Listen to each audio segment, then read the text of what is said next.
Yes, everybody, welcome back to the Irish Hotspur and welcome back, Spurs fans, to the Champions League. We are kicking off against Monaco in about 30 minutes' time. We have traveled to the French Principality, to the French Riviera, and we're looking to pick up a win here to hopefully right some of the wrongs from the Villa game. I said I didn't think we played that poorly against Villa, but we still feel like there are these problems when it comes to the attack and the forward line, which, of course, Dave and I will chat about. In terms of the lineup, once again, Thomas Frank has pulled maybe a bit of a sneaky one here where he has gone with a lineup that maybe not everyone expected. And I think that's been a theme under him is that he does tend to rotate a lot, especially for these midweek games for whatever reason.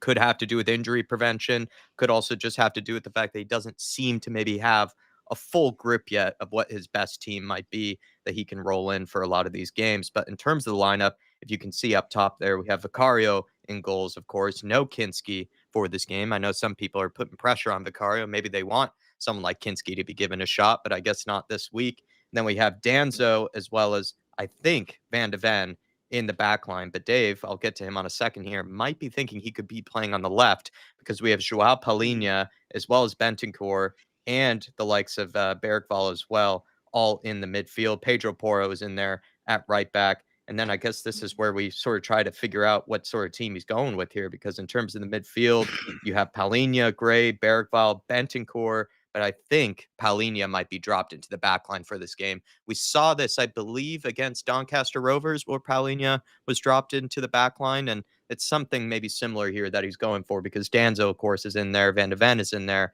so it is going to be an interesting lineup in terms of who plays where, I guess, in terms of the shape. You would imagine it's still going to be a 4-2-3-1, something like that. But maybe it could be a different shape. You never know. We'll find out once we get underway. And then in terms of the forward line, not too much change other than the absence of Xavi Simons. We have Odebear, Kudus, and Richarlison. Richarlison returns into the team with, of course, Matisse Tell not being picked for the Champions League squad, so he has no availability for this game. But Dave, I mean, that's probably the first talking point there is once again Thomas Frank making lots of rotation. He's been criticized for this before. He did it against Bodo Glimt. He's done it in other games. Sometimes it's worked out for him. Other times it really hasn't. Has he done too much rotation, in your opinion, for this game? Start there. I think it's actually three changes from the performance against Aston Villa. He hasn't over rotated. One of them was But inevitable with Matisse Tell. Yeah. yeah, one of them was inevitable with Matisse Tal coming out as well. That's the other change. You're absolutely spot on not being included in the Champions League squad. But I just feel like on Champions League nights, considering the struggles we've had to get back here, surely you got to be playing your best team. And he alluded to, in the pre-match press conference recently that he sort of knows his best 11. Um, and I think Papa Matsar is included in that. I don't know why he's been left out. I think Xavi Simons is included in that. I don't know why he's not starting on the left-hand side. And look, it was against Bodo Glimt, over rotation probably cost us 3 points on the night, so it puts more pressure on tonight's game to try and deliver 3 points because we've got three big games coming up at the back end of this league phase, so it puts a lot of pressure on tonight. But look, in general, I think the starting lineup is good enough to be able to go and win. I don't think it is going to be a back five, Jack. I do think it will be a back four, with Van de Ven playing left back and Paulinho dropping in beside Danzo as centre back. I think Vicario is a big call, right? He's one that many people have questions about. Again, came into questions at the weekend in terms of could he have done better, his positioning and stuff like that. But I think the fact that he keeps putting Vicario out there and is hesitant to give Kinski an opportunity probably alludes to the article that came Yeah. out before the Aston Villa game Yeah. that his progression has regressed, behind the scenes at Tottenham. Probably alludes to that, right? And I think I would also argue, I think it's massive for Vicario because I am one of them. I think sometimes when a player's under that much scrutiny, sometimes it is of the player's benefit to take him out for a game or two, just take him out of the limelight, out of the spotlight, and then sort of put him back in at some stage. But I think it's a huge game for Vicario. I think if there's another error leading to a goal tonight, I think Frank has no choice but to look to Kinski or Brandon Austin on the weekend. We need a huge performance from Vicario tonight, and if he can help keep a clean sheet, we can go and win this game. All of a sudden, all the noise quietens down around them. One game can change absolutely everything for a player. I think, the back four again, I think is good enough. I think the selection behind Mickey van de Vendrak down the left-hand side is to have a left footer playing down that side because away from home, when you do get possession, you sort of want to go direct. And I think when you play Jed Spence down that side, and it's something that I've tried to highlight, although I'm one of Jed Spence's biggest fans, and he knows that because when things weren't going right for him at Tottenham, I backed my boy. But when he plays down that left-hand side, because he's right-footed, every time he slows play down that side, Yeah. he's looking to cut inside, pass inside and stuff like that. I think the idea of having Mickey Van de Ven down there is we can go nice and direct down that side. And I'd also argue Mickey Van de Ven can cross a ball and shoot a ball. So if we Yeah. can get into similar Yeah. positions that Destiny Udogie has found himself in down that side, he might just end up putting one away. Now, the centre-back partnership between Danzo and Paulinia, that's going to be an interesting one to see how that works out tonight, because it's one thing playing that against Doncaster. It's another thing when you're stepping up against a Champions League team. But they're very aggressive, which I think is a good thing. They're not going to be afraid to go and put in tackles, go and compete for balls. You know, I'd argue it'd be worse if we had players in there that were cautious, standing off, allowing teams to run at us. We have had Dyer Sanchez do that in years gone by, and look how it's worked out. So that just might work out in our favour. I think Bergvall coming into the number 10, I can understand. I can understand the selection. It was between him and Papa Matasar anyway. I would prefer to use Papa Matasar. I don't know why he's not. You've got AFCON coming up, which means Sarr will be missing for a period. So why not use his legs now and save Yeah. other legs for that period? So that's what I'm questioning. And I also think Papa Matasar offers more going forward than Lucas Bergvall, to be Yeah. honest with you. And I think, in terms of being able to compete, get pressure on the ball, turn it over, I think he's better at that job. However, what I will say about Bergvall, he's a willing runner to get in the box, and he might just end up sneaking you a goal today Yeah. by getting in on the end of one of them crosses. And then look, the forward line, I think you're just praying Wilson Odeberg can come of age tonight. I think you're praying Richarlison can have one of them performances we know he has every once in a while, where he can pop up with a couple of goals. He could do that every once in a while. You're hoping for one of them. But look, attacking wise, it mainly relies on Kudus tonight and set pieces. Hopefully we can make the best of tonight's game. Look, I get the question marks around the style of football and stuff like that, but I've made the argument this week. Every game is going to be a dogfight until the transfer window comes around and we can solve our problems, which means we're going to have to scrap and scrape for every single point. And by God, we're going to deserve every single point we pick up this season. But it's a Champions League tonight. Forget about your questions about Frank, some of these players. Tonight's Champions League game tonight. Let's get behind it. It's been a long, long time, since Champions League football has come around for Tottenham. It's been a long, arduous process to get back here. We had to take 17th in the league in order for a Europa League run to be here. So this is the fruits of our Europa League winning season. So let's fucking enjoy tonight, Jack, because realistically, we don't know when Champions League football will be here again. Well, I think that's what's nice about the Champions League and being in it is that they're big games. We're not just facing some team that you have to do a quiz on yourself, where this club is from, what the crest is. We're still facing a good side at Monaco. But then with that, if Spurs put in a good performance tonight, if they do pick up a good result, it restores that bit of confidence in ourselves, the fan base, as well as the Mm, players. That's what is nice about the midweek games, at least in my opinion, is that you get that quick bounce back. Of course, plenty of times you wish you maybe did have a week break, as a manager, to be able to work on things on the training ground. But selfishly, for us fans, I think that's what's nice about the midweek games is that we can hope that we can see some sort of type of bounce back of whatever kind and see if maybe it was just a blip, the Aston Villa mm, performance, and also just an opportunity to work on the things that we've been talking about, which is this forward line, which is the creativity in the side. They get game after game after game these players to try to mm, figure things out and try to find that fluidity, that cohesion.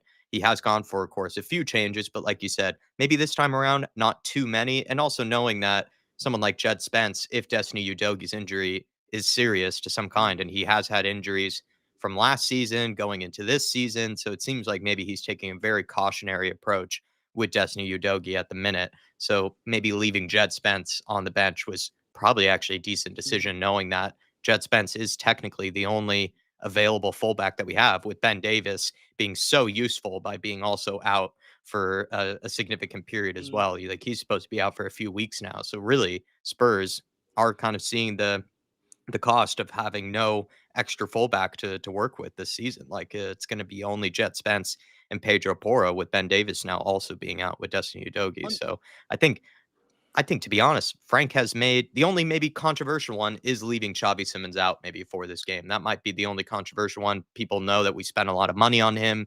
You want to sort of give him game to find that confidence. But I don't know. Maybe he's also worried Sure. about injury prevention there. I'm not going to try to find the best excuse or anything for it, but that is maybe the more controversial of maybe the Un- absences or omissions. Yeah. on two things you said there, I think with Xavi Simons being brought back out the lineup, there's been a big debate after the Aston Villa game across all socials.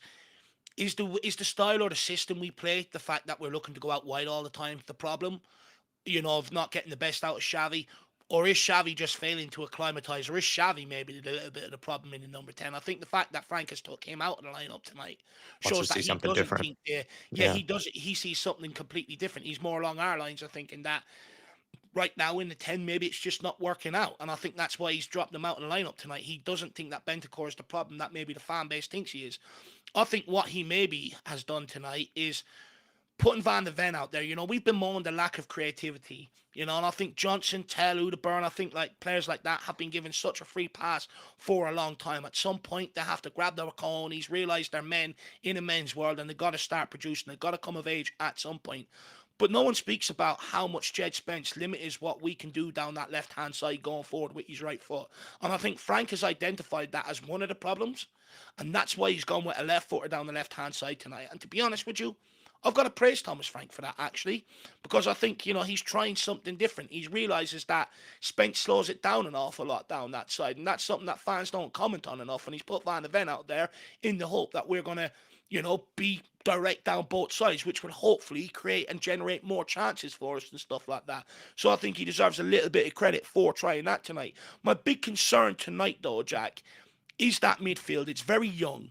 Archie Gray, Bergvall in beside a Bentancur very easily can get run over that midfield. We've seen it before with these youngsters when they played last season. If things aren't going well, the immaturity sort of shows.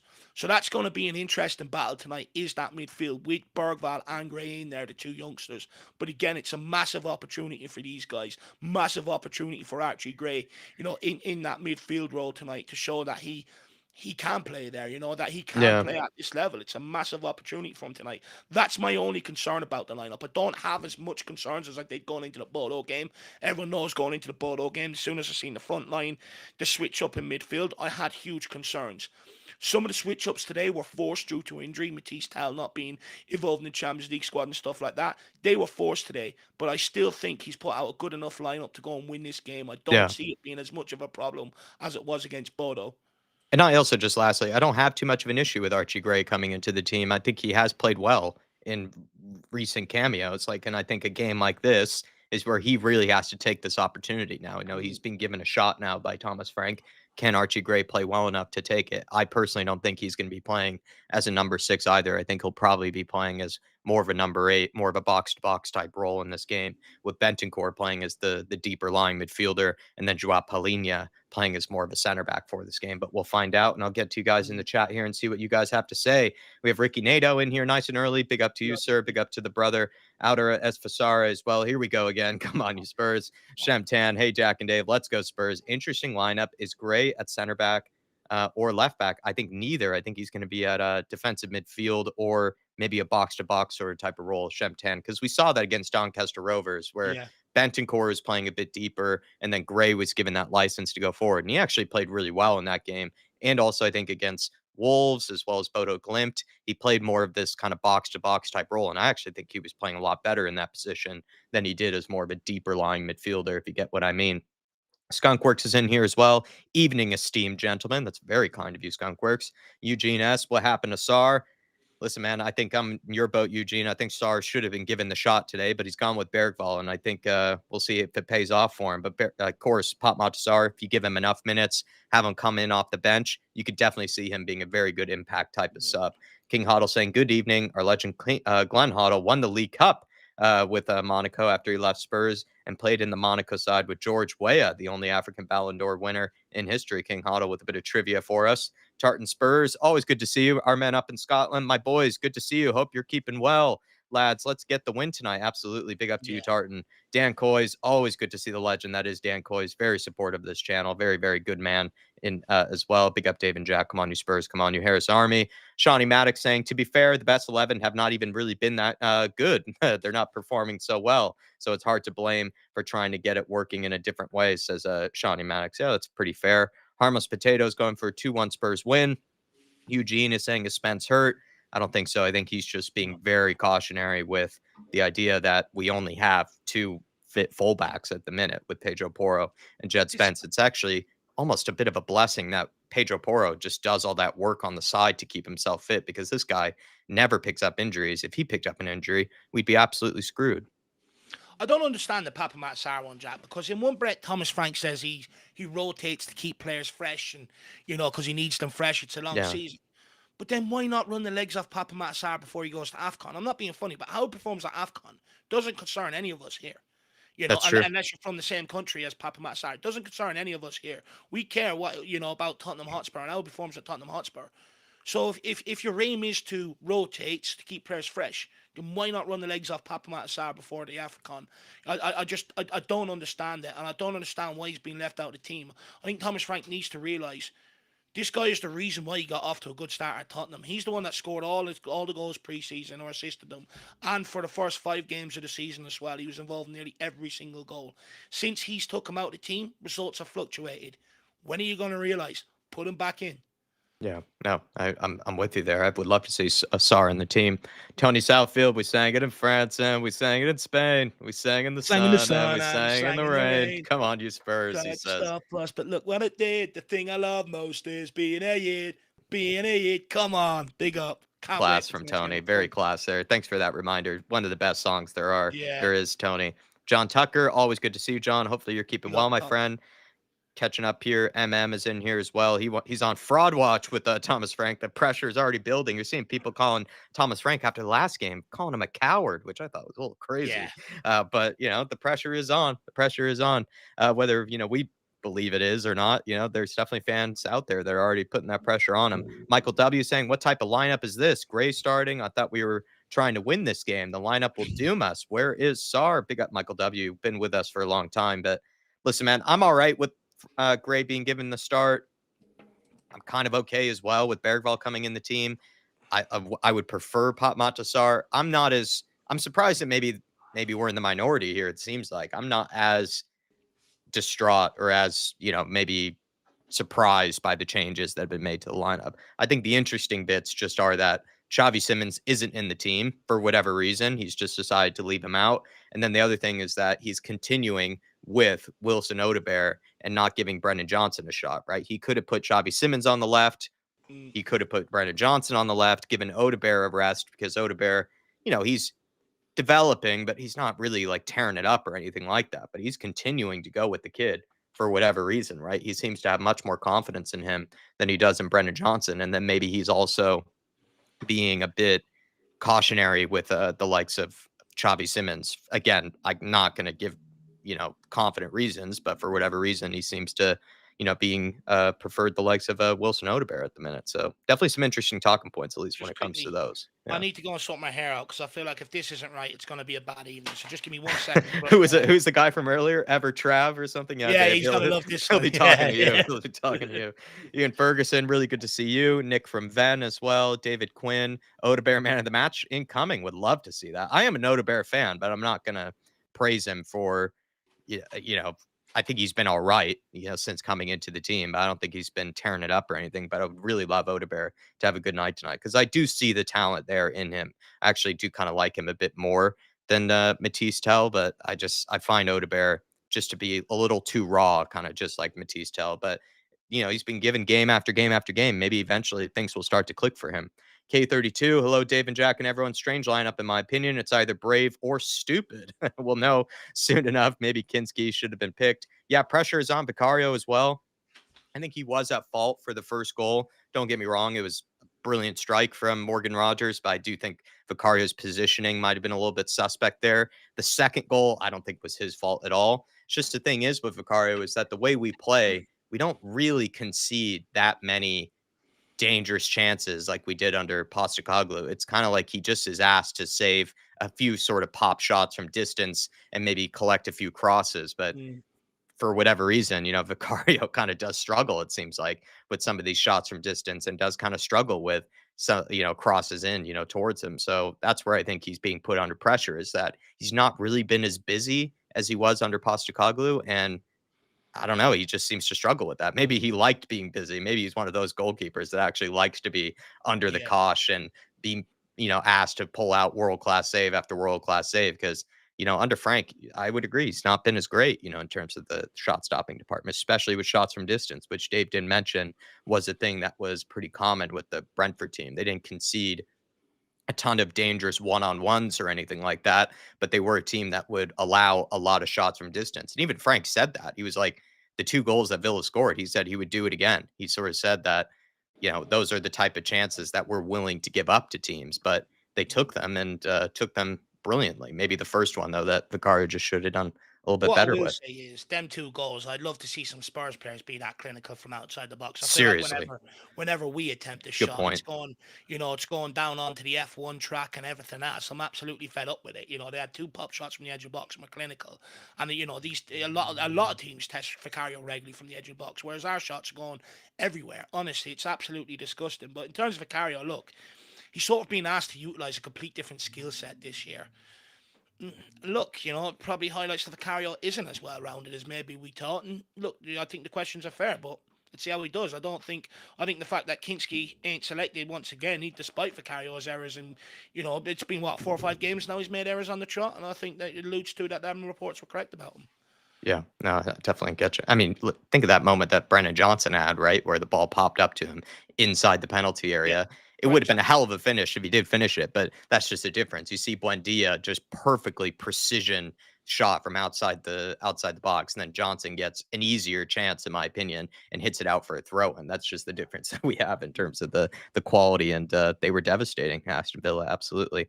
Skunkwork saying, "Come on, Jack," with the Jet Spence logic. Listen, man, I don't blame Thomas Frank. He's probably inheriting the exact same situation that Postecoglou had in terms of injuries. Like, I think he's just being very careful at the minute with who he's going to go with. I actually don't blame him for maybe rotating someone like a Jet Spence for this game. Like, and again, he only has 2 fit fullbacks at the minute. Good to see DB enjoy the game all. Thank you, DB. Hopefully you do as well. Enjoy your evening. Nice Wednesday nights. It's good to be playing on Tuesday and Wednesday Yeah, nights instead of the Thursday nights, I'm buzzing. DB. At least that's my opinion. AK Sheg saying we're missing Solanke so much. Listen, we have an opportunity potentially for Kolomwani to come in off the bench. That would be nice to see, especially with Richarlison. I've not been that confident in Richarlison. Opportunity for him to, I don't know, take his claim back, knowing that Kolomwani is just getting more and more fit. And you would imagine he will eventually be given some starts once he is back to match fitness. And Richarlison only has so much time left. And he just, I don't know, even when he came on against Villa, like, I do agree with Dave during the watch along. I think you were kind of saying like the service sort of started drying up the moment that he kind of came into the team. So I kind of feel for him there, but then at the same time, he still offered very very little, and it just feels like the opportunity is there for anyone. Like the standard for the forward line is just so low. The only spot that no one's going to take is Mohamed Kudus's, but there's an open spot for that striker role. Not really anyone's taking it, with the 2 hands. Same thing with left wing. Odegaard's being given the opportunities, but no one's really taken that left wing spot, to be honest. So I'm looking to see some type of quality in the forward areas for me, AK Shags, that's for sure. It's the only missing component of this team, Jack. It really is the only missing component of us being a real decent team. Is it a team that's going to go on and win a title? No. But does it get us closer and something we can build off? Yes. And that's what's missing. It's just this forward line. At some point, you're hoping, the only thing that you're hoping for is that with some of the players, time and age is on their side, and that, it just clicks, basically. Yeah, no, completely agree there.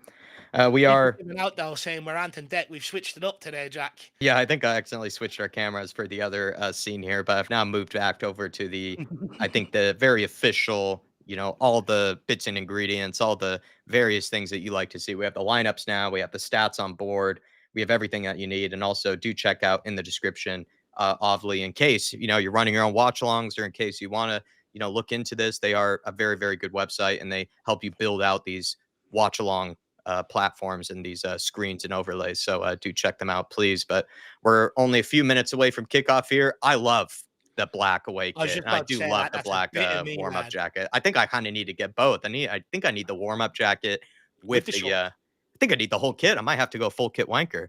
Well, look, I think you should have the jersey anyway, and I think everyone should try and get the official one if they can, because that will be a collector's item in 10, 20 years. Like, you look at, for instance, my Adidas jersey, that's a collector's item now. People, they're on, like, shirt sales for like 300-400 quid, that jersey.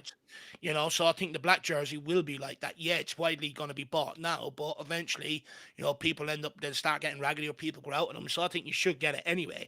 But I mean, that shorts and that training top, I'd nearly just get them to go to the gym, to be honest with you. I mean, Seriously, they're lovely. I'd even wear that in the summer, to be the honest with you. shorts are That's sick. lovely. Just the socks from the shorts to the warm up jacket. I don't You'd know. look That good running in that, Jack. You'd have might be about my whole 20 birds Christmas running fund. behind you. Somebody will say, "Why didn't you get us any gifts?" You're like, "Listen, I had to spend money on the whole entire Spurs kit. I didn't have much money left after that." Just just quickly, Jack, I do have a question for you. It's been widely reported that Spurs do have scouts at today's game, sort of keeping a close eye on El Khui or whatever you want to call him. Cucci. I don't really know how you The pronounce his coochie. name, but and I think they're of the belief that he could be one of the players to sort of come in and solve our attacking issues. Thoughts on him? You obviously you've probably seen and know a lot more about him than I would.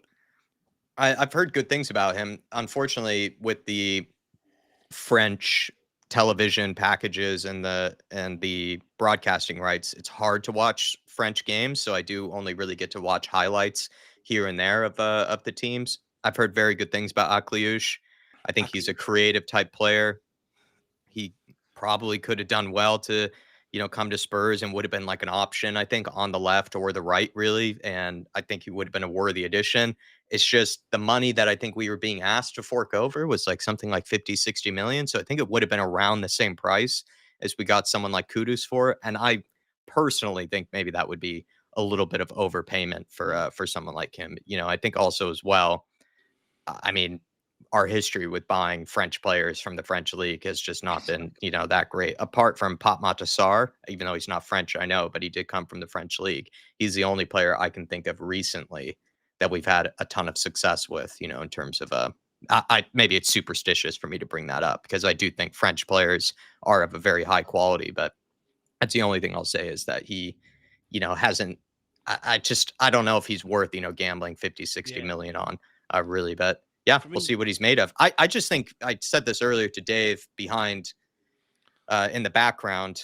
I think with Monaco, I don't know if it's going to be a very difficult atmosphere to play in, but I think with Monaco, they actually have sneakily some good players in this side. They have mm, guys like Akliouche, they have guys like Ansu Fati. I think they have that former guy from Southampton. If he's playing tonight, what was his name? Tara, I recognize that. Salisa or Salisu or something like that, right? He was he was a center back for them. He was once highly rated out Balogun, Southampton. They have ex-Arsenal. Balogun, the American striker. So they have some decent players that maybe aren't people you would think of, but they actually are, decent players. So I think that's what's going to make this game tricky tonight. See, And it's a new manager, so that's another thing to did I not consider see him too. on the sideline for like Union Berlin versus Newcastle? Is he not their manager?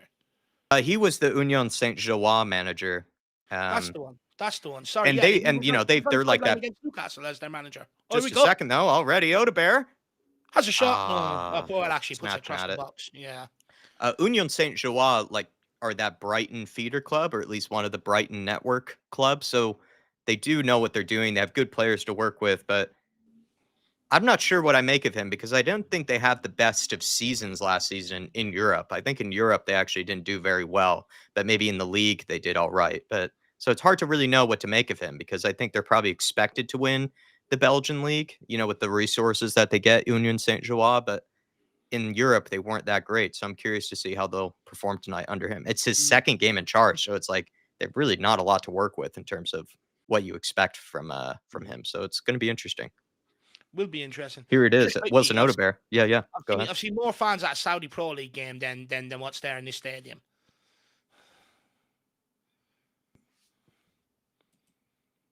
It's half empty. This Saudi Pro That's League's what I'm only on. saying. Like it's not a stadium that normally packs out. Madness. So empty. Someone said in the comments, yeah, he looks like Simone, this guy. Simeone. Come on, Richie, get the pressure on. There we go. Forced him into mistake. Come on, Lucas.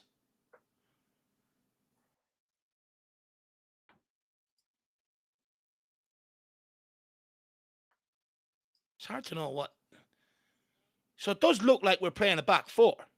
But Van de Ven is playing centre back. I think Gray's playing left back. Gray playing left back. Well, he's tucked away on the left For at the now, minute. anyway.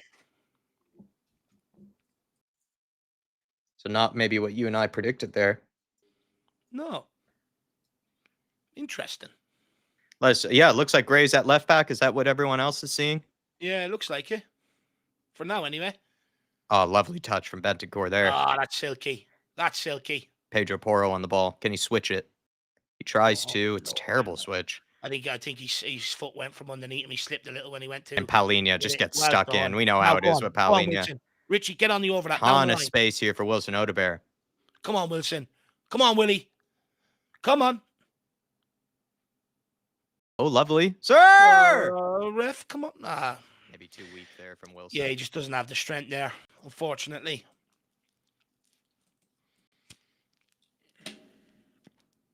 Everybody, though, get your score predictions in the chat, please. Let me know how confident you are ahead, for tonight's game. Rodrigo Bentancur to Paulinho, on to Danzo.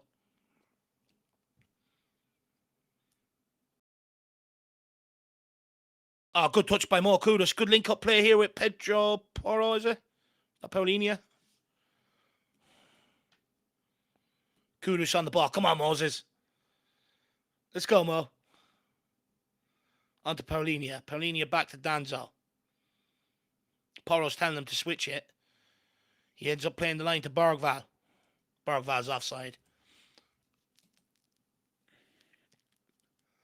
MKP has got 2-1.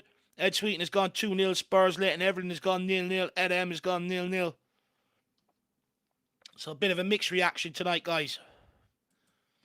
Also, if you could, run them likes up on the stream. Really helps us out massively. Forced their goalkeeper to punt it out wide. Bentancur gets out jumped in the air. Monaco roaring forward. I think that's the guy Jack was on about. Pedro. Oh, pulled Danzo's back. let that go through. Good block. Tame shot there. Good block. Oh, well done. Oh my! He's even being pushed Kudus' over first and he touch. still holds it up. Every single game. The That guy's was a literally foul. being pushed in the back and he's still holding it up. Every single game, man. We're still amazed by Kudus' first touch.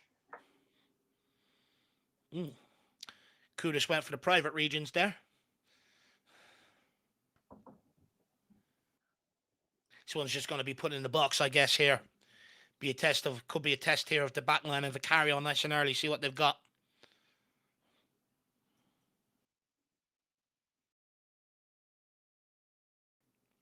He's clearly being inspired by Xavi Simons.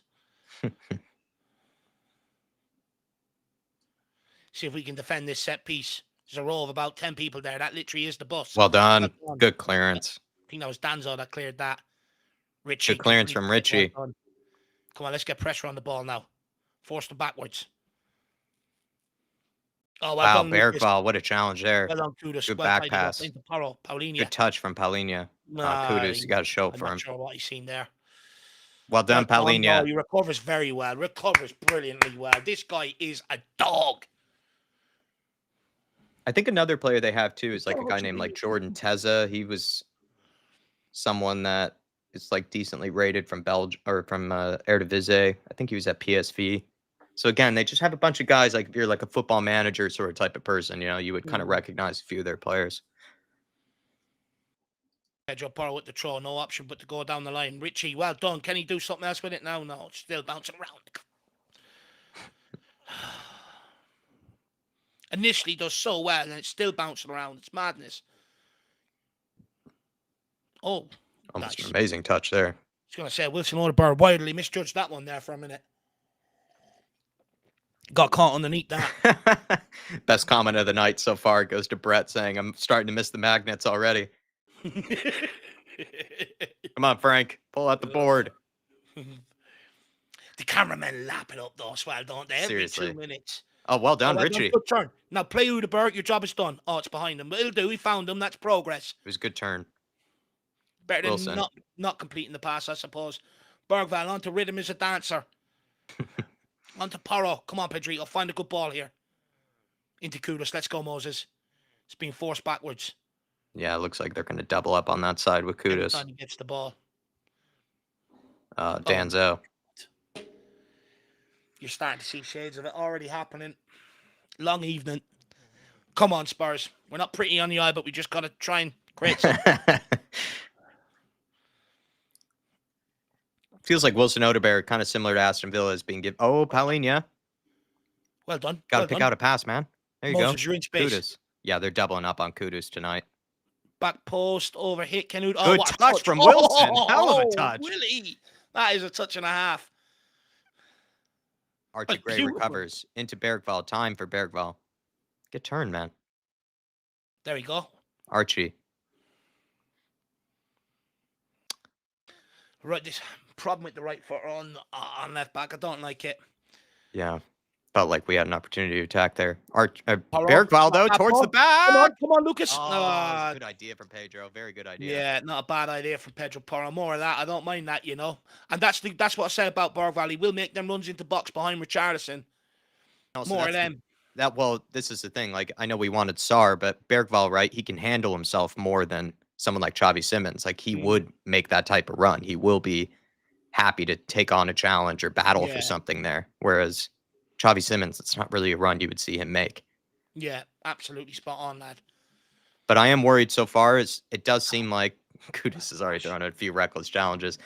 I would say it does seem a bit similar to the Aston Villa game, where on Kudus' side, there do seem to be extra players there to deal with him. And then Wilson Odebear's side is a bit more free, because Wilson, when he's picked up the ball, has had a lot of space, whereas Kudus, not so much. Like, that's where you're just hoping Wilson Odebear can come of age tonight, because with him not being doubled up, there's so much space for him down that side when he gets on the ball to create. Whereas Exactly. Kudus, it's going to be a lot tougher. And good turnover here. Oh, my Lord. It's always them passes. That's Spurs in a nutshell right there. Just a great turnover, and we give it straight back to the opposition. Well done, Archie. What a challenge from Gray.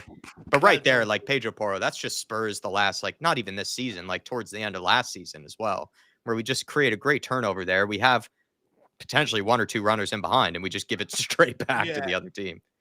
Just Pedro. Inaccurate passing. Oh, don't let him Top do that. Of the box. Come on, deal with that. Well done, Benton. I'm not happy with that from Pedro Porro. He's got to realize that and go and jump and compete for that. Seriously. He's got to realize that pullback is on there. It's just, come on, Porro. Really good recovery, though, from Bentancur. He saved him there. Yeah, stepped in front of him. Monaco just keeping possession here for a minute. Midfield's wide open there. That's way too easy in the midfield. Don't let him shoot from the edge of the box. Good block from Archie Gray. That looked dangerous. Way too open in the midfield there. That's nowhere near good enough. Bergvall gives it away. Way too easy. Oh, Van de Ven, you got to deal with it. Ooh. Good save from Vicario. Jesus. Midfield was cut wide open there. Cut wide open. That wasn't convincing from Van de Ven there, right? And Bergvall losing the ball again in a position you can't be afford to losing it. Yeah, that's it. That's the thing with Bergvall that Dave and I talked about is that that's going in. It seems to be, it's a good save from Vicario. That's the thing that people just seem to ignore with Bergvall is that he gives it away in positions like that, and you just can't be doing that. It's not good enough. You're putting your team under so much more pressure.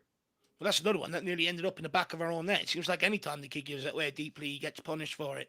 You know, that's what this level's about, right? It's fine margins. I just want to say a big save there from Vicario. Your man done well to get on that. That looked like we're heading in, and Vicario comes and claims it. Come on, Vic. Let's fucking go. I'm rooting for you, man. He's got the turtleneck. He's dressing like he's from Monaco. He's a new keeper. Kudus. Come on, Moses. Oh, keep going. Keep pressuring. That'll do. You got to. Yeah, he's rattled. He's rattled. Here we go. That'll do. We're up further. That's ours again. Let's go. If this is the way we've got to do it, this is the way we've got to do it. It's more like watching rugby, but we'll do it. Kudus wanted to get going quickly. I was surprised he took that. I don't mind that, though. You know, he realized that there's space there for us to play into. You don't need to hold on to it and allow them to reset, you know? Are we going long throw? Looks like we are. Come on, Danzo. Come on. Let's go. This is where chances come from. This is where chances come from for Spurs. We need to get a soundboard so every time we deliver a long throw, we just get the bomb noise. Like a catapult. You know, can we do like a catapult noise? Oh, we went into Kudus instead. Oh, well, you gotta take him on now, Moses. Oh, beautiful ball roll. Oh, sir, he's getting hacked all over the place. Can we get a welfare check on his calves there, please? He's scraping down the back of him like there's no tomorrow. He's slicing at him, ref. Kudus or Danzo and Porro not on the same page there. Corner kick here, though. Let's get excited. This is what we're good at. This is our bread and butter right now. Lino, will you F off? I mean, seriously, Lino just wants camera time. It's a joke. Come on, Paulini. This is you written all over it, my man. And Danzo has a goal long overdue for Tottenham. Tonight would be the perfect night. Come on. Let's give me something from this.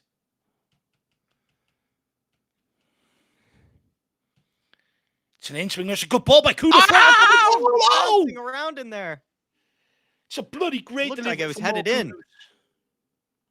Ball over the top. Surely he's offside.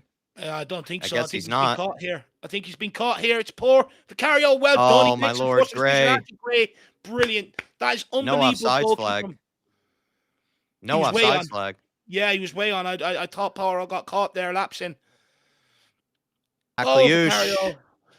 By the way, Vicario quick off his line there, forcing the man to square it. Took that chance away.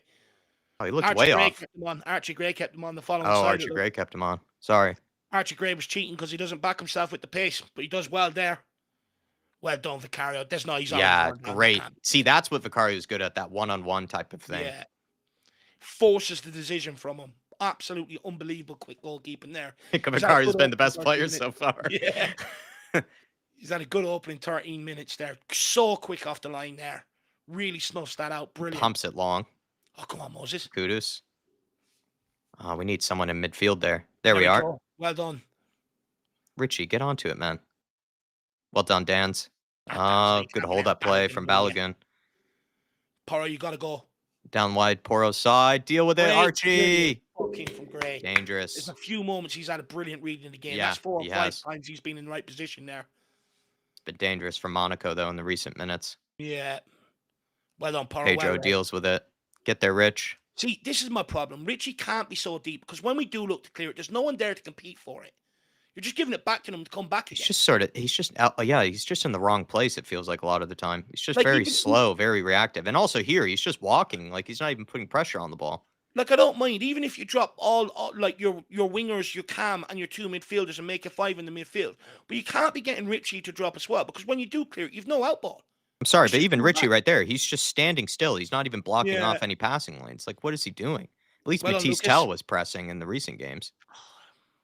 Free kick. Well done, Ref. We'll have that. Like, if you're going to stand still, at least try to close off a passing lane of some kind. Do you think he's just let a pass just go right by him into the midfielder. That's why we look open at times. Sorry. Yeah. I was going to say, like, the strikers don't press as much as they did under Ash Postecoglou. Clearly, that's an instruction from Frank, though, right? Because we know Richarlison will do it if he's asked. Well, we saw Tell press a lot in the last game. Fair point. Yeah, fair point. I don't know. Maybe it's dependent on the game. Maybe it's game by game. But Richie, in recent games, I don't think has been pressing as hard as he did under Ange. Well done by Pedro. Ugh. Time. Oh, good header. Bring it down. Kudos. Sir! Ref. Yeah, I think it's a similar Aston Villa plan. They are just, every time Kudus touches the ball, they're going to have someone immediately on him, like a rash. That steps up, teams are going to rinse and repeat it because it works. You have to give them something else to think about. Wilson. And until the likes of Wilson, he gets out of there. We're screwed. Well done. But there you go. Oh, my Lord. Come on. Bounce our way, please. Trouble here. If he gets it, he should have got his head up. Lucky we took a touch there.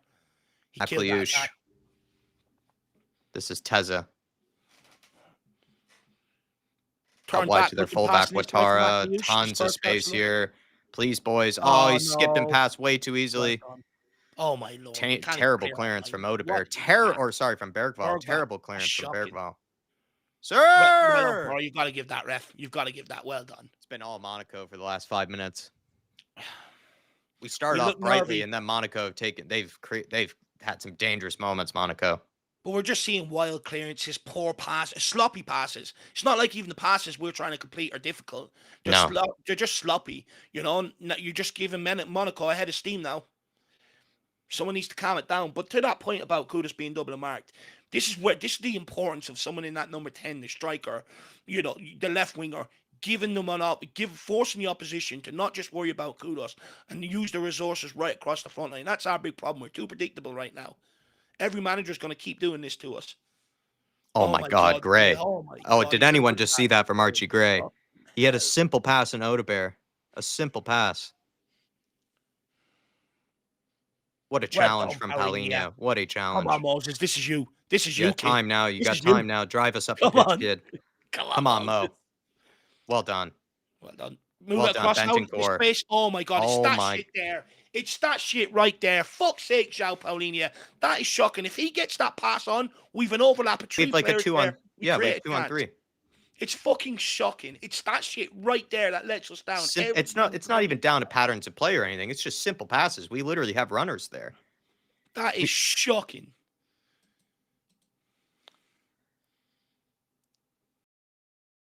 Pedro's, someone mentioned, which is right. Pedro's given the ball away a few times here. Pedro Every needs to Spurs step player it is up. guilty of it. Bergvall, Pedro, Yeah. Bentancur, Paulinho, Yeah. Danzo's misplaced some passes. Old Burrs lost the ball a few times. Gray, everyone. I will say though, Gray's been brilliant defensively, so Yeah, give him no, a it's free true. pass on that one. Good touch and positioning by Right, Archie Gray. Wilson, Out who wide did to you- Wilson Odebear. Oh, sits him down. Oh, Come Wilson. on, take on more. Oh, Take on again. And again, oh my god, my he just God, picks he the wrong misses option everyone. twice. Twice he picks the wrong option. Twice in a row. What is wrong? I mean, you're so right. Like, he's a kid that he's so good at getting into the penalty area, and then once he's there, he just takes the wrong option every time and doesn't execute. Because he's absolutely rinsed 2 or 3 Monaco players there. Like the first ball he tried to play low, he should have put high. The second ball he put high, he should have played low. Yeah. You can't make it up. Come on, Danzo, long throw. Get it in there. Where's the towel? Oh, it's a good one. You gotta get up, compete. Take it down. Good touch from Modebear. Get it back in. Don't dare pass backwards. Nice one. Take him on, Wilson. Come on, kid. Good pass. Someone put it in. Well done by Wilson. Oh, well done by Wilson. Wilson. See Pedro, top of the box. See Bergvall. I'm just wondering, could Bentancur have put that in there, maybe? Probably could. I don't think he wanted to. Good ball. Great ball. Wilson, he's getting some touches here. Whips it in. Yes! Oh! Van de Ven in the penalty area. That's more like it, Wilson. That's a much better ball. Can we put Van de Ven up top? Well, he is captain. He's going to be hungry for a goal today. Not a bad effort. And not a bad cross either. No, much better from Wilson Odebear. That much better. Game's pretty end-to-end at the minute. It's actually been entertaining, to be fair, even though Monaco have been dangerous. Skunk Works is saying he wants us to calm it down and put our foot on the ball for a couple of minutes. See, you say that, Skunk Works, but then everyone complains about us playing too sideways and backwards. You know, it's like, which one is it? But not calling you out in particular, but right, everyone said that about Paulinho and Bentancur the other night. It was like, oh, it's too sideways, it's too backwards. And it's like, well, we did have majority possession. You know, that's the thing. I think if we slow it down and allow the opposition to sit back behind the ball, we are never breaking them down. I think we have to try and go direct on the breakaway when they've less players behind the ball, because it's the only way we're really going to create and score. But I do hear your point. At some point, at times, you do just need someone to get on the ball, simmer it down. But hopefully we can do that once we go 1-up, my man. Good pressure. Win this, Danzo. Brilliant, Danzo. Brilliant. Come on. Great touch. Good touch from Pedro. Come on, Kudus. Top of the box for Paulinho. Get it out to Wilson. Oh my God. João, man. It didn't seem like Wilson knew what João was going to do there. Get it in, Gray. See Bentancur. Oof. Bentancur made a good run there. Pedro. Good touch from Pedro. Find Bergvall. No, just playing Bergvall. You're just overcomplicating it now. Just slide it in for Bergvall. If not, at least you get a corner. What is that? It's not even a shot or a cross. He was trying to find Richarlison, but it was audacious. Oh, Wilson, just let that go out. Let that go out of play. Come on, you Spurs. Fun fact, Paolo says Van de Ven's the only person that scored for us so far in the Champions League. Yeah. Luckily, we registered own goals, though, to the Champions League squad, Paolo. I do like that blue goalkeeper kit. You know, it's very, very nice. He's gone long for Moses. Can Moses too heavy. Too heavy. Yeah. Poro looking like Lloris on the ball tonight, says AK Shags. Honestly, yeah. Like Fraser Forster. Great opening quality of, like, you know, from either team. The first 21 minutes been a bit of a drab game. But we know at football it can explode to life in any minute. Can Mickey Van de Ven deal with this, though? It's 1-on-1. It's dangerous. Of course he does. Sir! Doesn't give it. Oh, no, okay, does. Oh, there's Vicario loving the black hit. I mean, it's gorgeous, isn't it? Ian Ferguson says lots of game left. Absolutely spot on. I don't know whether that's a good thing or a bad thing for my eyesight, but we'll let you know.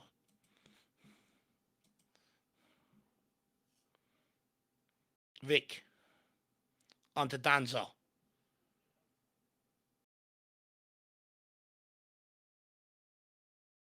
Vic holding on to it, waiting for them to come and press so he can maybe ping it a bit longer. Yes, he has. He's gone long. Them too long again from Vicario. Way too long again. Flat. They're just so flat and straight. They're never going to work. There's got to be a bit of bend or something on it. A little backspin on it. Yeah. That's twice now he's done the exact same. Just launch it long, nice and direct, and it's just gone straight out of play. It's the right idea, but a terrible execution. Yeah. But he didn't need to play that because Richarlison was dropping deep there, it looked like. There were options. He had Bentancur as well. That is the thing that we do play a bit more direct. I don't mind it, but the ball from the goalkeeper's just got to be better. You've got to give the player a chance, right? Yeah, no, it's just got to be better. Give him a chance. Good strength by Danzo. Oh, well done, Danzo. Well done by Poro. Telling him to get up.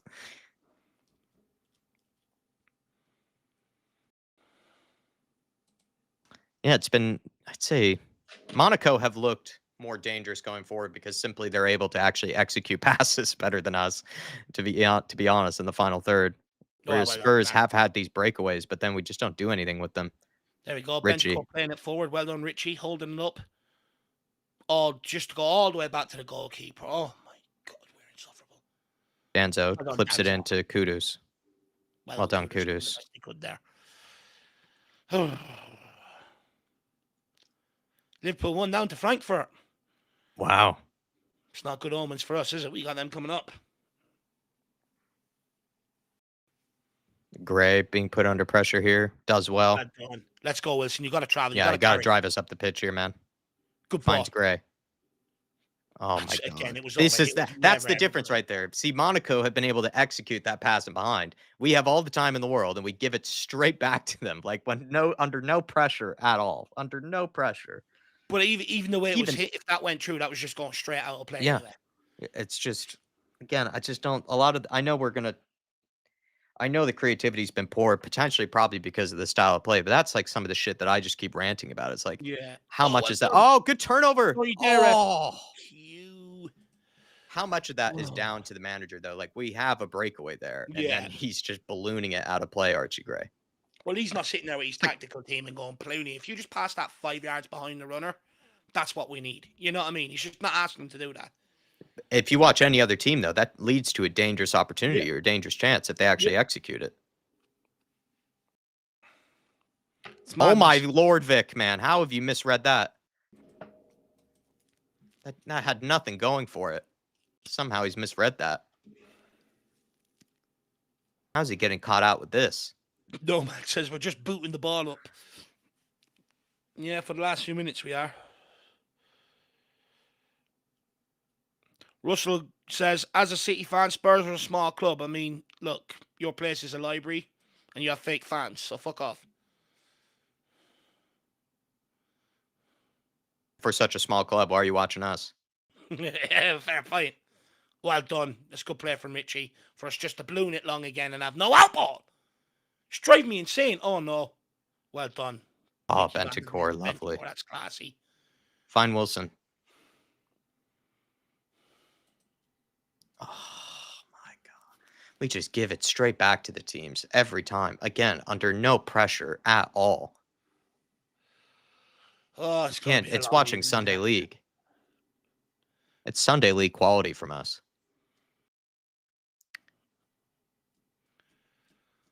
Again, no pressure on the ball. We're so it's gone out, is it? No. We're just walking around. Like, what's this about?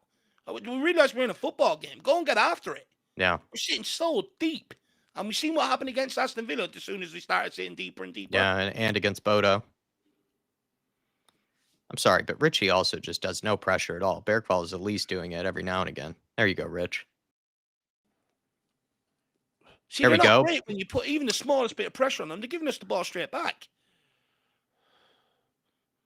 Oh, no. They're in behind. Vicario, what a save from Vicario. That is unbelievable. Vicario's been the best best player in the team so far. Vicario is absolutely getting his faith back. Van de Ven down. Quick off his line there yet again. I think Van de Ven's just trying to slow it down a little bit, to be honest with you, Jack. Yeah. I don't even think there's an injury there. Like, that's a ball we are incapable of playing in behind for a striker. Incapable of playing. That is a move, actually, we're incapable of doing altogether. Yeah, seriously. Just that bit of quality from Monaco. What a save from Vicario. He just got hit in the face, that's all. No, that's spot on, Dave. That's what I've been trying to say, is that you watch Monaco there, they get a little bit of a breakaway, and they actually create the chance there. And we just, if that's us, we're ballooning it out of play. Yeah. Oh, come on. Well done, Rich. Well done, good pressure. Well done, Richie. Please. Come on, done. Wilson. Make a run. Go. Make a run. At pace, Udebur. You got this. You got. Oh, lovely. And Richie. Yes. Get up there, Richarlison. Oh, my Lord. It took him forever to get out of his feet. Oh, my God. That's literally, again, it's Spurs in a nutshell, man. Clinical striker takes one touch. That's almost a one-on-one. And he couldn't even get it out of his feet. Wilson Odebear, fair play. Wilson Odebear has just created the best chance of the game. He just goes at them with a bit of speed. That's quality right there. And it's a beautiful pass. It's right in front of him. It's not even behind him. Do you know what? Richarlison's first touch actually gets the ball out of the feet. He just doesn't. He takes forever to get it off. It's good defending from Salisu. You're seeing the guy right out of confidence there. A confident striker takes one touch and bangs that. Fair play from Odebear. Stevie Frazier, great play from Wilson. Same old Richie. Oh, it's just infuriating. Why do we choose to read a whole book before shooting? Says Skunkwork, seriously. Oh, it's just so annoying, Skunks. Richarlison is clean through and nothing happens, says Sterling. We don't even get a shot off. Like, he's clean through. Fatherhood has decimated him. Says, yeah, it's the opposite. When Richie has a child, all of a sudden he's become worse. I never get excited when Richie is clean through, says Artisty. Oh, man. That was easily the best chance for Spurs. Potentially will be for this half if we don't. I mean, that's all Wilson Odebear as well. It's unbelievable from Wilson Odebear. I just love the way he picked up the ball, realised there's a chance to break at speed, done it. You know, realised the passing lane to Kudos was maybe a bit blocked off, cut inside, brilliant ball into Richarlison, something we've struggled to find all evening, that pass. And then to someone's point, you know, he has to read a whole fucking book back to front before he takes a shot. Yeah, 100%. Good to see you, Mark. Hopefully everything's all right. Big up, Mark. And then I agree with MKP saying, I sense a goal is coming before halftime. Yeah, one of the teams you sense could be getting a goal here.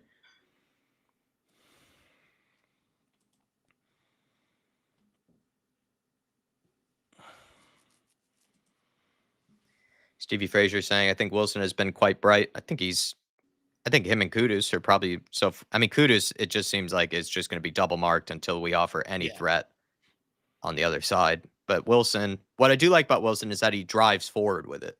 Whereas, like, if this were Johnson, he would just be going straight backwards every time. Every time. Oh, okay, good opportunity. Kudus here, bit of space. Moses. Come on, Moses. Rinse him. Cut in for the shot. He's blocked off. They know. That's time now. Time for Archie Gray. Can you see Richarlison? Richarlison. Drives it across. Not a bad idea. Good idea. Puts it across the 6-yard box. Wilson Odebear potentially needs to be on the other side of Salisu. Do you know what? Better attack moves from Tottenham now the last couple of minutes. And all it comes down to is just executing simple passes, really. Long throw here. Let's go. Look at the guns of Danzo. Come on, Danzo. He's hitting the weight room, Danzo. He make his sleeves on his shirt. He's hitting the weight room. So big. Get it in there. Get it in the mix. Van de Ven! Richarlison! Oh, please. Oh, my God. We are incapable. we end up. Pedro! Oh! That could have been a worldie. I don't mind it. I don't mind it. No, I would always encourage to shoot that, to be fair. Oh, Van de Ven just misses it. Richarlison just misses Literally as well. bounces in front of Richarlison. It bounces too high, but if he's just, again, in the right position, he just taps that home. It's better from Tottenham, though. People knock on the long throws. It's like we're clearly very dangerous every time that we do them. Oh, no, it's Falling behind here, Vic. Well Thank you, done, Vic. no. He's been our saviour this half. Great He's clearance. bloody brilliant so far. He's got the turtleneck. I love it. Did Gomez do the turtleneck? Or am I making that up? No, that was a Lloris thing. Maybe Lloris did the turtleneck. I think Gomez done turtleneck, so. Oh, they break through the midfield there way too easily. Bergvall stepped out. Don't let him shoot. What a challenge by Van de Ven. Can we keep What it a in here? challenge. Oh, unlucky. Van de Ven has been Romero-like in the last 2 games. Do you know what I love about it? He realizes the shot is coming and just flies out in front of the ball. It's beautiful to see. Such simple but effective defending. Just having the bravery to put yourself on the line like that. Let's put some pressure on the ball here, boys. We're allowing them to pass out from the back. Yeah, very easily. Well done, Danzo. Good composure from Danzo. Very good composure. Sir, he's gotten taken out there. Great ball by Porro. Ref, come on, play on. It's an unbelievable pass there from Porro to Richarlison. Oh, that's naughty. That's yellow. Ouchies. Find Wilson. Yeah, if you've been going long the last 10 minutes, hit Wilson. He's so free. Oh, Danzo, that's rough to Porro. That is... Oh, Porro. Danzo, don't get in trouble, please. How Porro got himself out of that, I will not know. That was a horrible bottle by Danzo. You can see by the shape here, though, they are giving Wilson space, and then they are man-marking Kudus. They're giving Kudus. Oh, well, oh, my gosh. Did he hold this up? He actually held this up. Richarlison. Richie, just give it to him. Oh, Kudus! Oh! See that? He had 2 players around him, could take 1 touch and shoot. Why can't Richarlison do that? That's what he should have done 2 minutes ago. Look at that. 1 touch, bang. Could he have tried to thread through Richarlison? Hard pass, I guess, to... I think he always had one thing in mind there. Anytime he's getting the ball, he's do it yourself. In and shoot. He wants a goal tonight. I can see it in him. Danzo. Into no one. Oh, go on. Onto it. There you go, Joao.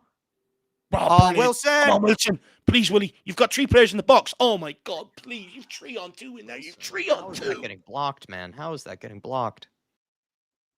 Van de Ven. Classy from Van de Ven. How is that getting blocked?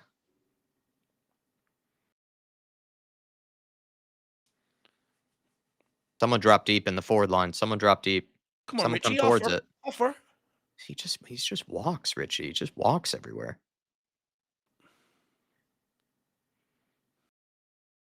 Come towards the ball, man. There we go. Bergvall, well done. I don't tell you, you've already turned them. Oh, my Lord. How many shifts do you need, man? Just get rid of the ball. Vicario, man. Vicario's having a game of his life. Twice now. He has bailed out Bergvall twice. Every Bergvall fan, please watch moments like this with him in the ball. He's no reason to be giving it up there. No reason. He cannot be trusted picking up that ball deep. He cannot. The twice he's done that, he's lost it, and they've nearly. He's almost given away 2 goals tonight, Bergvall. Like, once he's done the first shimmy, he's already beaten the 2 of them. Why does he turn back into them? I don't get it. He's trying to... Oh, man. He's actually given away the 2 best chances tonight, Bergvall. So far, Vicario's man the match. Easily. He's pulled out about 4 or 5 saves out of the bag already. Deal with this. Oh, it's too free. Again, is that Bergvall that doesn't jump? It is. This is my thing with Bergvall, everyone. Like, he's everyone's fan favorite, but he just does that on such a regular basis, and it feels like people overlook it. Yeah, all the time.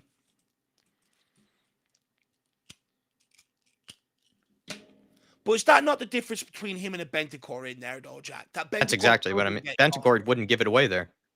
And everyone criticizes Bentancur for a sideways pass or something in that situation. I mean, that's why you do a sideways pass there, because so you don't give it away. Yeah. He's trying to do too much, Bergvall, all the time. Oh, they've got numbers here. Oh, good. Well done. Gray, can you read this? Don't allow Wilson. the cross, Gray. Wilson, help him out. Drop deep. Towards the back post. That's easy to deal with. That's easy to deal with.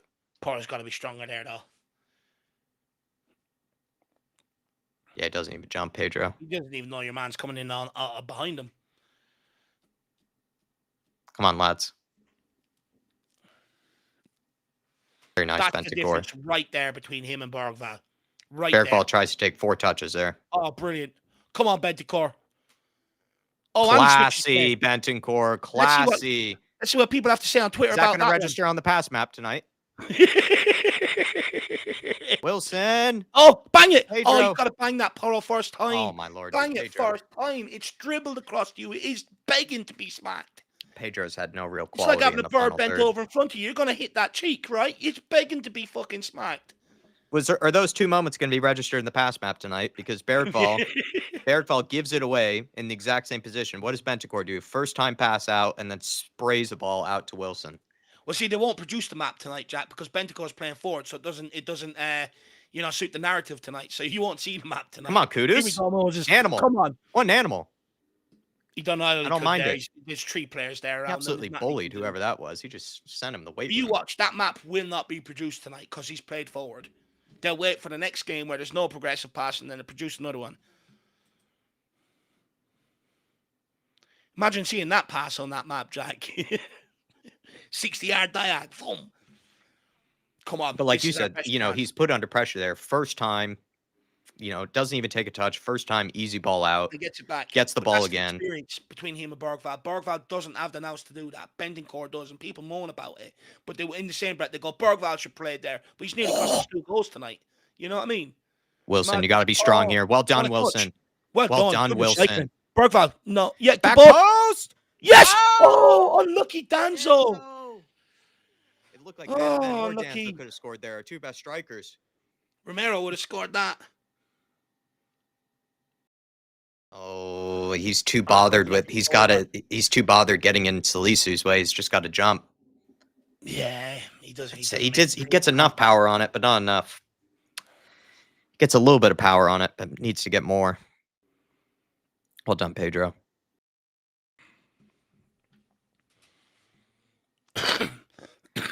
Good play from Wilson, though, right? He didn't get bullied there. Won the ball back. From Wilson. He's learned from that Brighton game, right? In the Brighton game, he got bullied, went in the back of the net. They're stronger. That's what you want. Yeah, I was going to say he's way offsides. You'd say the last 10 minutes now, we've grown into the game. We've grown into the game. It's just sort of back and forth, really. All right, we got to score, because if not, we will be punished. Vicario, let's not forget, Vicario's had an unbelievable game. No, 100% agree. I'd say Monaco have still been the better side, but maybe the last 10 minutes we've been starting to carve out some. Of course, you're absolutely spot on. But we've seen this against Villa. We've got to now capitalize on it. Oh my God, Bergvall! Did he just do that? Did Bergvall just do a ball roll back heel? I don't even know where he's passing it. Come on, Moses, get after that. He's running backwards. Win that. Come on, Danzo. Love this. He's reliable as ever. Richie. Well done, Rich. Come on, Paulinia. Move. Well done. Just get it to Bence. Get it to Bence. Now switch. Udber's not there to switch it. Take a run in behind Wilson. Seems to be a back 3 for them. For Monaco. That's why this game has got to be out wide with Wilson Hotspur. He's got to be the one to go and win this game, because in fairness, they're stifling Kudus, and they're trying their best. Kudus is starting to grow into the game. This man's such a beast. Oh, please, someone get me some loot. Oh! Unbelievable. Oh, Wilson, you ran too soon, mate. You ran too soon. That is unbelievable. That is, honestly, I need lube. That was sexy. Look at this. The strength this guy has, man. Chest it down. Kudus is. I mean, I know we can't. I know you're saying, Dave, we can't call him Messi, but sometimes he's just. It's just absurd. He's stronger than Messi. Seriously, he's got Ronaldo's strength with the Messi ability. I think the big difference I'm noticing too with Monaco is, I think they're playing a back 5, but their wing back is tucked right next to Kudus, where it's not the case with Hotspur. Hotspur, the wing back is actually slightly ahead. Oh, Palhinha, you monster. You absolute monster. I just love seeing players fly in for challenges like that. It's so Fine, Kudus. Anticore, I Even there, think he look had at Kudus Kudus. there. Look, there's 4 bodies. They're just waiting for us to punt it in. They're just going to swarm him. Look, every time. Well done. That's Good more like ball, it. good run from Bergvall. Right, Good Barvel, get ball your from head up. Get it in Danzo. for Richie. Let him go and attack this, please. There you go. I don't It's mind it. useless. I don't mind it. I don't mind that. At least you put it in, but it's a fucking useless cross. Give the guy a chance at least. Yeah. It's even going behind him. Yeah, no, it's, yeah.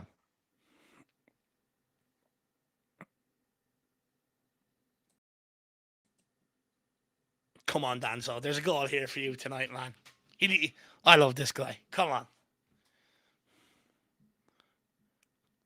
We've been having success just getting it right on top of the goalkeeper. His deliveries have been good tonight, Kudos, from them corner kicks out the left-hand side. You're absolutely spot on. Let's keep putting the pressure on. It's back post one this time. Danzo! It's a header. It's a clear header. Oh, he's got to be doing better with that. He's got to be hitting the target at least. You're spot on. Oh, it's a clear header. Oh, he's got to get that on target. Oh, he could have dunked on him there. Cross goals there, doesn't he? Oh, it's almost it's not an easy goal, but it should be a goal almost. He's a good looking man, Danzo. Ah, jeez, he just hit that towards the back post. He hit that near post. The power he got on it as well. Keeper's not saving that. Are Liverpool losing 3-1 or winning 3-1? I think they came back. Right, least let's that's what I'm guessing. João, you had time to take that down. Well done, Kudus. Well done, Palhinha. Unlucky. Good flick. That's it. Force him backwards. Now get after him again, Wilson.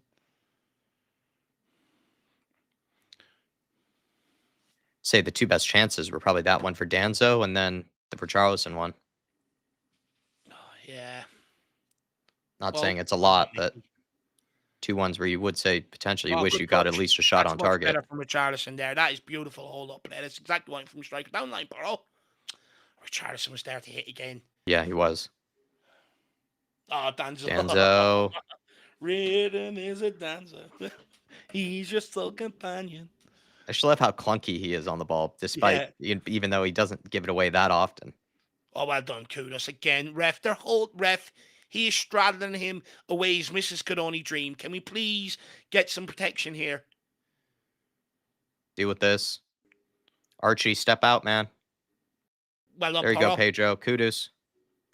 Good turn. Ref, again, can you look at how much we're grabbing onto him, please? Come on now, ref. Please, can we get a yellow so we can stop this absurdity that's happening, please?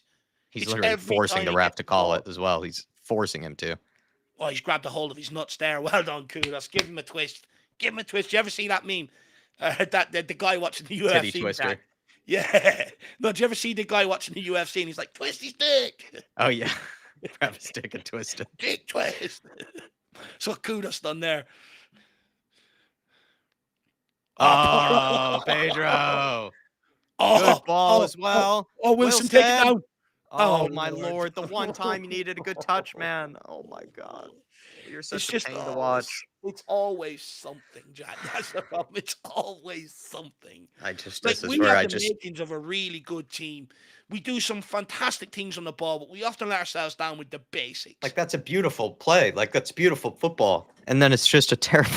Like, the easy part is just getting a good touch there. It doesn't even need to be a brilliant touch or a perfect touch. Just a good touch. And again, we would have a decent breakaway there.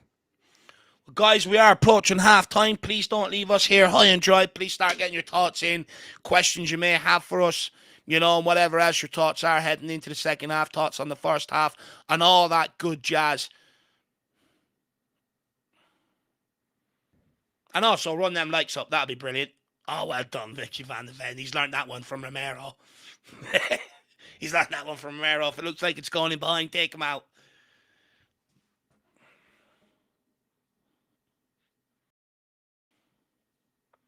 He's been growing out the beard, Van de Ven. I'd say he does well with the ladies. He's been growing out the beard, though. I'm not sure about it, but maybe he is. Maybe he is trying to become Romero.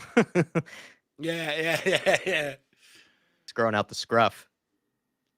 I could do a trim in mine, actually. It's starting to get a bit wild here. Need a trip to the barbers next week. I'll just let him do it.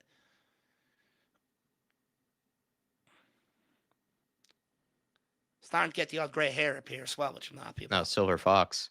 That's stress. Stress at Tottenham. Well done, Paulinho. Richie, man, do you ever press? Half time. Well, Everyone get your thoughts in.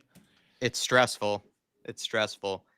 It feels, I'm trying to think of a game that this is, I think we've seen a similar game. I'm just trying to think of which one it was, where it's like Spurs, they've had opportunities, like you've said, Dave. I sometimes use the word chance very generously, but it's like we've had opportunities to create a good moment or a good chance, but then it just falls short because of a bad touch, poor decision, poor pass, or whatever.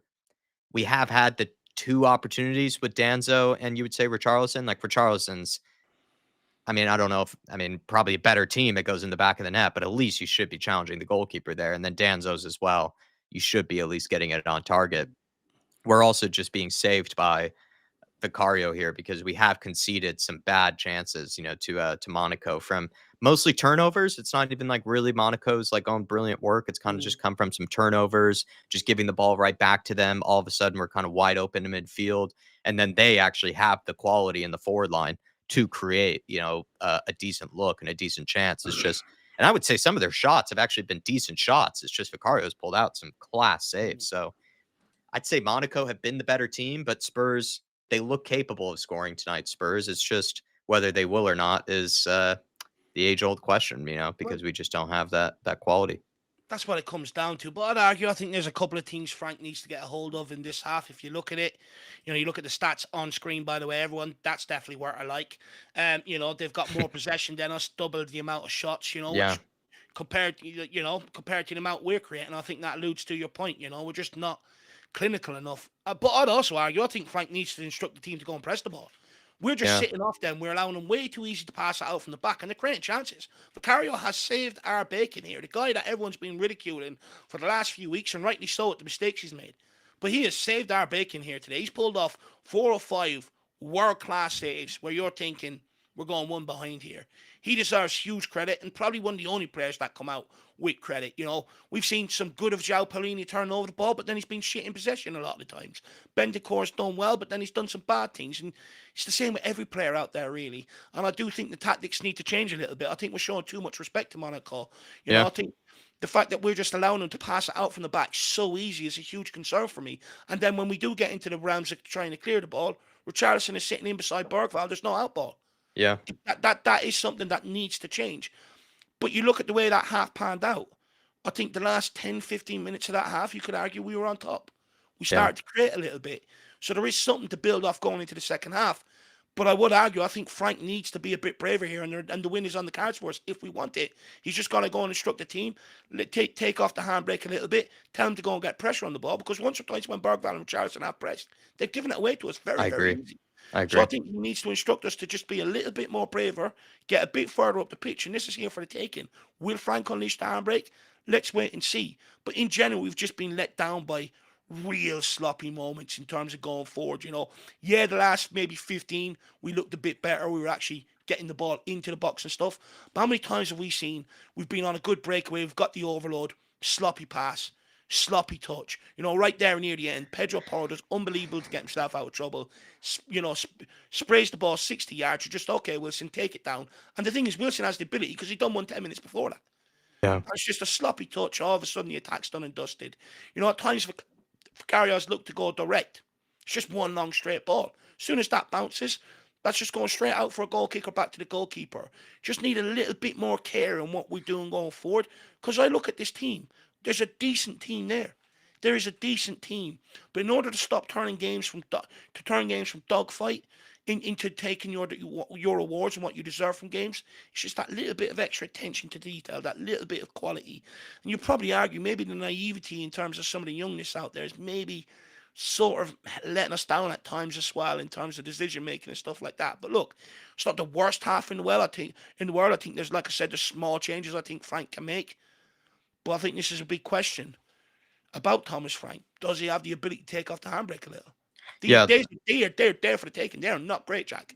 No, yeah. No, I agree with a lot of these comments here that I'll just bring up on screen. Feel free, everybody, to give your thoughts in on this game. Rakdos Madness, Alan, hopefully you're keeping well in sunny San Diego, saying who to swap out after the break. I would take Bergvall out. I just don't think he's had any real Don't run. impact on the game. He's given the ball away in really bad areas. I would say probably the best chances. I could be wrong, but some of the best chances that Monaco have had have definitely come from his giveaways. I feel like in Bergvall, and I would bring on Sar or I'd bring on Xavi Simmons, one or the other for this I game. think, Bergvall has offered very little other than maybe the pressing.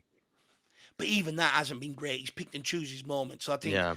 the couple of times he's lost the ball deep, it's been turned out on the back. He's got Vicario to thank that there's not more highlight reels of where he loses that ball and it's being turned in the back of the net. But I think this is a game for Papa Matasar. Again, maybe it's selection he did get wrong because Papa Matasar will go and press that ball. He will turn it over. And I think it's screaming out for someone like Papa Matasar to get into that midfield, press the ball a little bit higher up, and I think we're in. Yeah. Artist T and Leighton Evelyn, I'm not surprised. They're both booing at halftime. I'm not surprised there. King Hoddle saying, summary, they should be ahead by probably about 2 goals.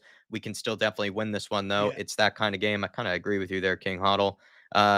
Ian Ferguson saying, Dave, embrace the gray. And he's also saying, if it's Spurs, it is stressful. Usually is, isn't it? Trinidad losing out on second balls in midfield, an overall usual lack of polish. Give Moani a run out, please. That's the thing, right? Like, that's my issue with Richarlison is that he's not really pressing that hard. Not sure if that's instructions from the manager or if that's just, I think it's a bit of both. Maybe, Frank, for whatever reason, this game doesn't want to maybe press as much, but there are a lot of times I've called out Richarlison. He's just walking, like he's just standing, like at least do a jog, at least sort of put some type of pressure on. And he's just sort of walking around. Even in possession, he's just walking around, and I don't really get it. He doesn't seem to have any motivation for whatever reason. J Mac saying, I love Bergvall, but he does need to be subbed. Poro's decision making and execution has been atrocious in the final third. That's the thing with Poro is that I think building out from the back when we're being pressed and under pressure, he's actually fine. He usually he doesn't make a bad decision when he's put under pressure in his own defensive half. But when he's gotten into the final third, Poro's been so wasteful sometimes, it feels like, really good moments to when he is your best technician. He is your guy that should be able to put in a very good ball or a good cross, and it's just been poor on so many occasions. Eugene saying the same thing. What the hell happened to Poro? Shocking performance so far. And then I think this is probably the best comment in terms of summarizing the evening, at least just my opinion. I agree with that, Sweeting, saying very disjointed performance. Good moments for Odebear. Lots of bad touches, though, and sloppy passes from the team. Worrying because of a lack of quality is the decisive factor. And I don't want to be, plenty of different takes on it, Dave. That's my big thing is that I just think the reason sometimes we are so boring to watch and we are so hard to watch is we just lack that decisiveness and we lack that bit of quality so many times when there is a breakaway or there is an opportunity to create a chance. We just don't have any quality at times. It's just so sloppy and disjointed. See, I think what Frank is also sort of trying to deal with as well, that doesn't get talked about enough. Yeah, the quality maybe just isn't there to do it consistently. But he's also dealing with a lot of players that are out of confidence in that front line because they know they're sort of out their depth, right now at this level and stuff like that. So it's a sort of it's a two-pronged issue, and this is why I say, a lot of people say we're so defensive. I don't think we have been. I think in general we try and play a possession-based game. We can play out from the back fine. When Bentancur and Paulinho are in the deep line role midfield, we can play out, through the midfield absolutely fine. But when you're not creating or breaking teams from open play, or the amount of breakaways we do get in and we don't end up getting a shot off on goal or testing the goalkeeper at the end of it, that's where then the narrative is formed that we're too defensive. Frank doesn't know what he's doing and stuff like that. The reality is just the quality isn't there. And look, it could end up being the difference tonight, right? Vicaria's pulled off some unbelievable saves. But how many more is he realistically going to pull off on the lower of averages before we get punished? And that's the big difference. When we do have spells on top, we never take what we deserve from it. We never kill teams off. We never, it's a huge problem at Tottenham Hotspur. But I'd argue, I don't think Frank helps himself. I think, you're putting Simmons on the bench. Okay, Simmons hasn't been great in the 10. But he's a good crosser of the ball. He can create you chances. Yeah. Papa Matasar gets pressure higher up the pitch, turns over ball. He's putting him on the bench. So Frank is sort of helping create the narrative in that regard. He's leaving some of his better players on the bench, which I don't quite understand, to be honest with you. But I'd also think, it's not just about that clinical edge. We just got to be braver out of possession, man. I'm sick of how passive we are. I'm not asking us to go gung-ho like we did on Orange Postecoglou, but at least have some sort of trigger press. There's none. There's no There's just player. everyone's just standing at times. That's the frustrating bit is that we're not if you want to play mid block type of thing, you have to pick your moments then to engage and when to put pressure on the ball. And we're just kind of letting a pass just go right Yeah, through the midfield. I completely agree with you there. That's what's not acceptable. it's frustrating. Fazzy Radfar saying, "Am I right to say Monaco is a place to gamble?" Yes, it is. I think Yeah, Fazzy. I think that's where one of the James Bond films, if I'm not mistaken, yeah, it took was place in. Was in Casino Royale. No, yeah, I think Casino Royale might have been in Monaco. Tax haven for plenty of rich folk, and then also a decent place to put in a bet or two. I think also what's funny about Monaco is if I think the reason Paul Pogba actually went there was if you're a player that maybe wants to be out of the limelight, it's actually not a bad place to go because ironically, as a footballer, right, when you're in North London, you're probably one of the, wealthier people in the in the area, but when you're in Monaco as a footballer, you're actually one of the poorer people in the yeah, city. yeah. So you're actually less of a celebrity there. So if you want to just sort of play under the radar, stay out of the limelight, it's actually not a bad place to go. Probably why actually so many young players maybe go there because there's not really a ton of pressure on them and they're not being looked at game in, game out. So you could see why people maybe go there. Maybe even Eric Dyer's having a good time while he's out there, Fazzy Radfar. And I would say if Derek Dyer were in the team right now, I wonder if, we would have had maybe a chance or two extra, maybe fall on our plate Yeah. with Derek Dyer in the team. Jerome To be honest, saying, even Dyer would probably be able to defend against this lot. yeah, probably true. Because we can't even complete a pass at times. Jerome saying, "Why can't Sarr even get a bit of game time? He would be perfect in this game." Quoting a great man called Ty, Frank is pissing me off. I think he's talking about Tyler there, or maybe someone else. Maybe there's another Ty in the house.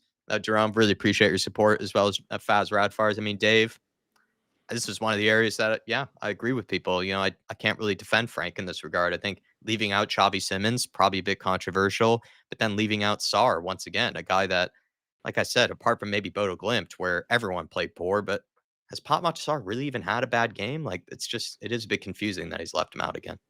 That's the thing. I'd understand if there was a reason to drop the guy or a reason to leave him out. But we haven't been given one. And this is a guy that Thomas Frank praised so earlier in the season. I love his energy. I love his engine. This, that, and the other. And now all of a sudden he finds himself out of the team. And I'm not being funny. When he's out of the team, we have no pressing ability. When he was in the team, you go back to some of the games earlier on in the season, although we weren't so creative in terms of breaking teams open, how many times did Papa Matasar turn the ball over, it ended up at Kudus' feet putting a good cross, or he slid Johnson in for a goal? We lack that when we play anyone else in there. And at the end of the day, I understand the idea of trying to maybe play a Berg Valley in there or a Simmons in there. He probably thinks maybe they're a bit more technical.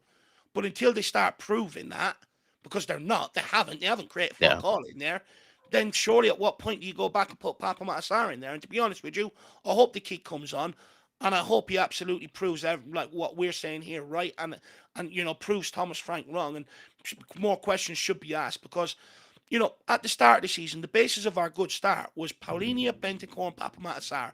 It was a horrible midfield to try and play through.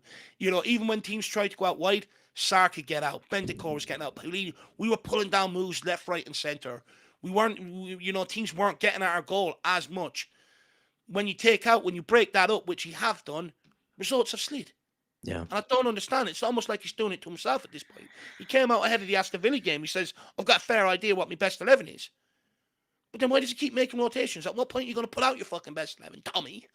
No, I'm with Jerome. This is one of the areas where I do question Frank in terms of team selection. I just think Pop Matasar, in the games that we've won, Pop Matasar has been easily one of the best players on the pitch in those games. And he's the person that leads the press just as well as someone like Bergvall does. But then also, he's a guy that has quality in the final third. And when a team is so depth of quality, Dave, in the final third, like Sahar is kind of that one. He's the guy who makes the right decision. He's usually the guy that executes the He pass makes a or difference. pulls off the shot or is in the right place at the right time. Even one of those, right, where I'm not really blaming Richarlison here much, but remember that ball that just bounced right over his head? It's Yeah. almost like Sarr is the guy that times that maybe just better for whatever reason, and would just be there to tap that home.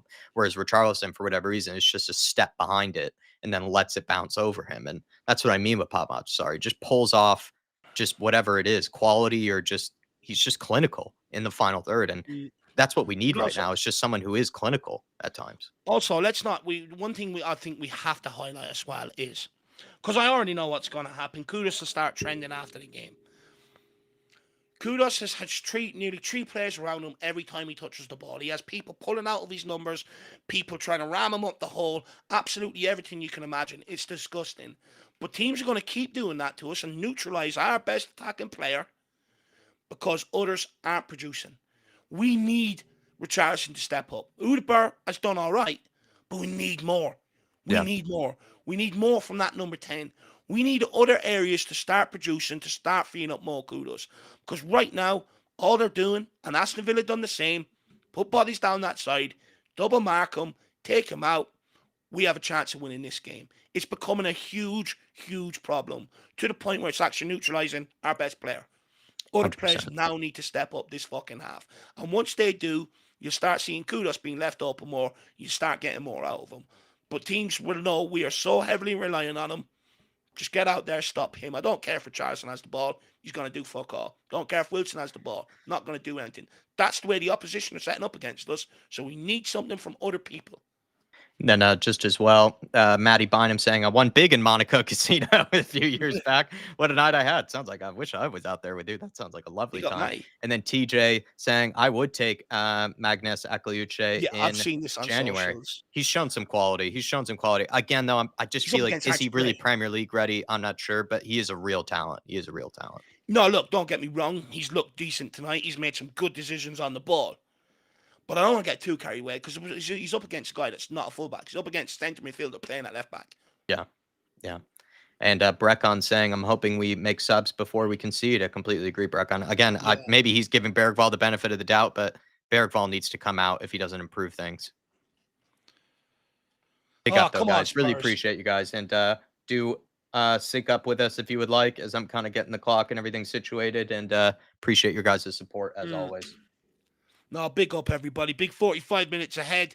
You know, we win this, all of a sudden we look on course to get out in the top 8. Don't win it, all of a sudden it becomes a tricky evening. So a huge 45 minutes or a tricky journey. So all of a sudden, you know, this 45 minutes is huge for Tottenham. Yellow card for... Joked. Richarlison. I didn't get to see it. I was looking at the clock, but I didn't get to see it. Play one forward. I think he just left something late on one of the defenders that cleared it there, Jacko. Brett saying, agree, Dave, it's too predictable. And then also, Brett, you had a funny comment earlier where you're saying, I need to start seeing those magnets. Oh. That's the best comment of the night from earlier.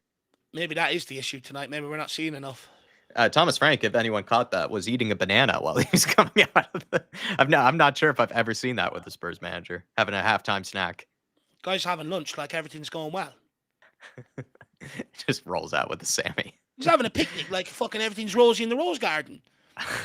What he doesn't realise is we're left with stems with no rose heads. Just comes out with a beer. Yeah, honestly. It wouldn't surprise me if he whips out a picnic blanket.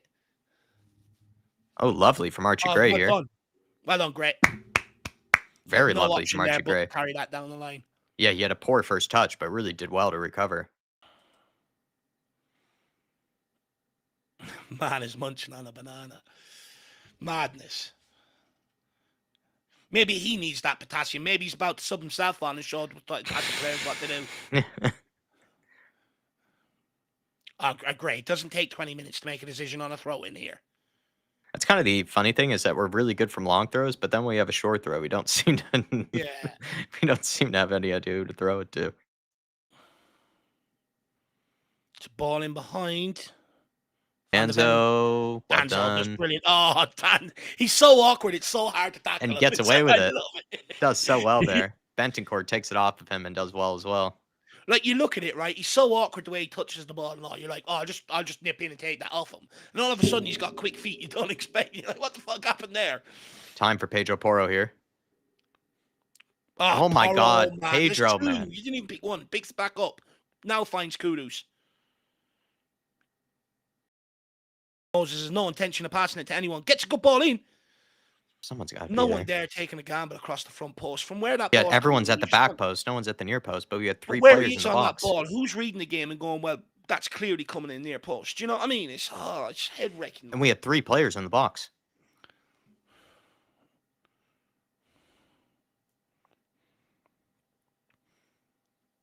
Also, earlier you could see Van de Ven being a good captain. He was giving a lot of players Yeah. instructions. I really like our three centre back options. I don't include Radu. He's not a player. Could just add one more to that, or Takai could come good, or Dorrington could come good. We'd be laughing. Now Berg Richie for lets it go, Richarlison asking a lot of himself there. again, but why doesn't he just hold it up? I don't know. I just don't get what's the decision making about. I don't know what he expects to happen there. All Oh, right, come on, Kudus. Moses. Oh, No, good good tackle. challenge. Good challenge. Bloody great challenge that. Kudus was away. Yeah, Paulinha. Unlucky. Good recover from Wilson Odegaard. And he's Great back recovery again. from He's Joao Wilson. Paulinha. Yeah, Nothing there, ref. Nothing there. He's gone down way too easy. Get out there, Wilson. Oh, down the no, line. that's too easy. Akliush. He does Skills Wilson. passed. He does Paulinha there. Yeesh. No, that's clever. He shot it through his legs there if he gets more power on it. Yeah. Vicario seemed to knew what he was doing, though.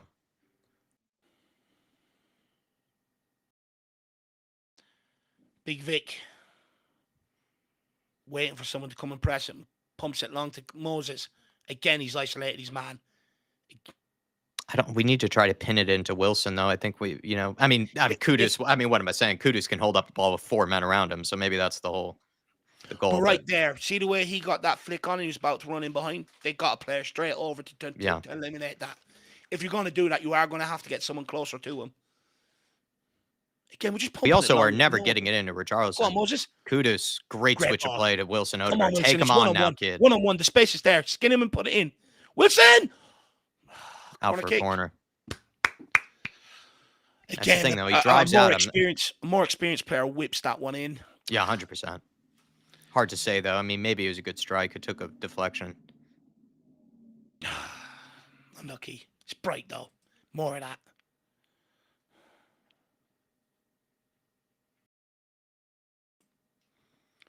Corner kick. Kudus' deliveries have been good tonight.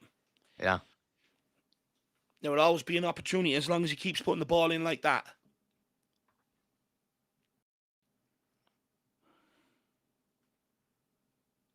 Fucking the size of Mickey Van de Ven there. Just looking at him. He's huge. Back post. Way too heavy. What? Oh, come on, ref. You haven't even seen what's gone on there. I guarantee he hasn't even seen what's gone on there. It's ridiculous. Yeah. Oh, my Lord. How is he giving that? Oh, my Lord. The referee's having a laugh. He's just guessed.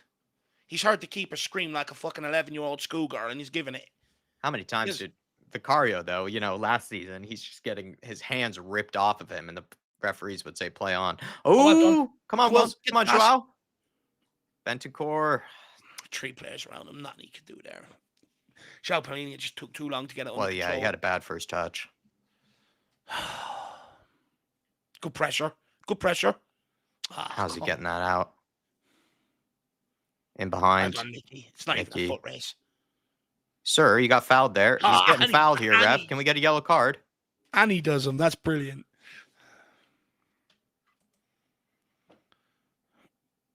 Van de Ven has had he had a great performance against Aston Villa defensively. And has had tonight. Echo, man, such a shame we can't capitalize on the poor atmosphere. Absolutely spot on. It's not Bodo now, is it? Well, maybe we think we're playing at home. Yeah. Gray get turned. Look, he hasn't even bothered looking down the line there. That's a problem. Oh, Joao Paulinha. Very well done. Get your head up. Get your head up. Oh, don't slow it down. Oh, he had a run there, I think, from Richarlison or Odegaard. Right, Pearl, get the head up. Can we get Richarlison in there, maybe? Kudus. Yeah, they all immediately look to get towards him. Get it out wide to Wilson. As soon as Wilson gets the ball, the time he has is night and day compared to Moses. You can even see, even when the ball is shifted over to the side, they're still all over on Kudus' side. Oh, fucking hell. Oh, sir! That's a free. Come on, Paro. Or Moses, actually. I wouldn't mind letting see Kudus hit one here. He's running over for it anyway. He's feeling it. It's It's good lined up play for a from Archie right-footed today. player. I wish it were Kudus, but it is lined up for one. For a Porro. Get Xavi on, let him take the free kick. What an introduction that'd be. Just get it on target and you always give yourself a chance.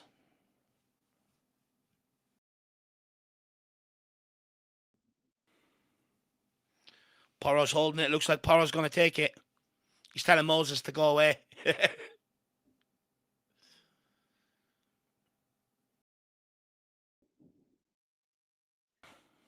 Well, Kudus would, no way Kudus would be going for a shot here. Maybe he'd be going for, well, it I'm is just saying, the central. way It is he's kind of been hitting in the central. corners, the way he's been hitting in the corners this evening, he's not been bad from them. I wouldn't mind giving him an opportunity, but you are right. A right foot has a better chance of scoring here. It is pretty Realistically, on the central, left though. foot, you're asking more Kudos to do with David Beckham, bend it right out and back in.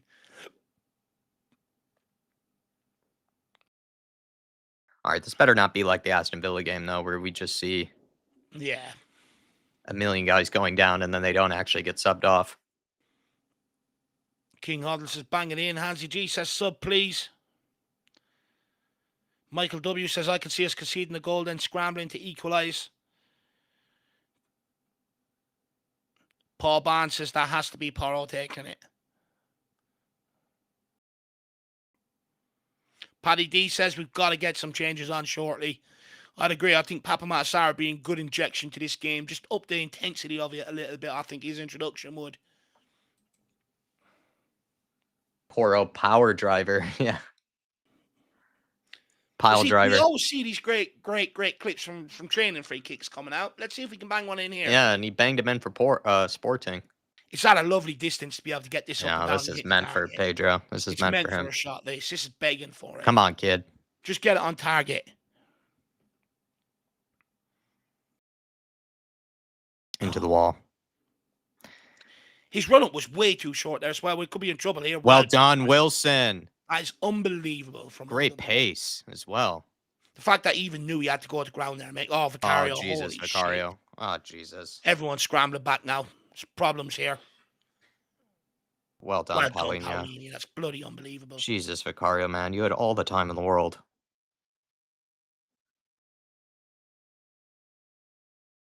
Incredible work rate from Paulinho there. Almost went out for a goal kick, maybe. Looks like they're bringing on Golovin. He's that Russian midfielder, isn't he? Yeah, he used to be very talented. He's got a goal in him, He's got a good shot. Yeah, he was super highly rated. I just don't know if he's really kicked on since going to Monaco. But yeah, really highly rated at one point.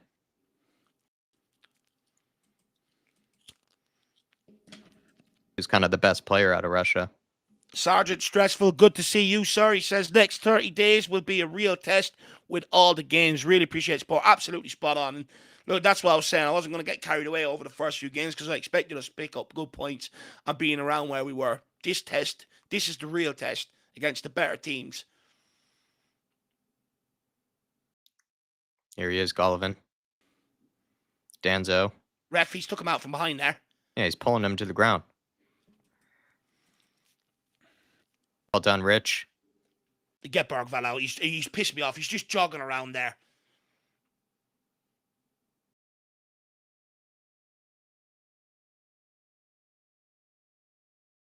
Oh my God, Lucas, will you challenge him? Get him off.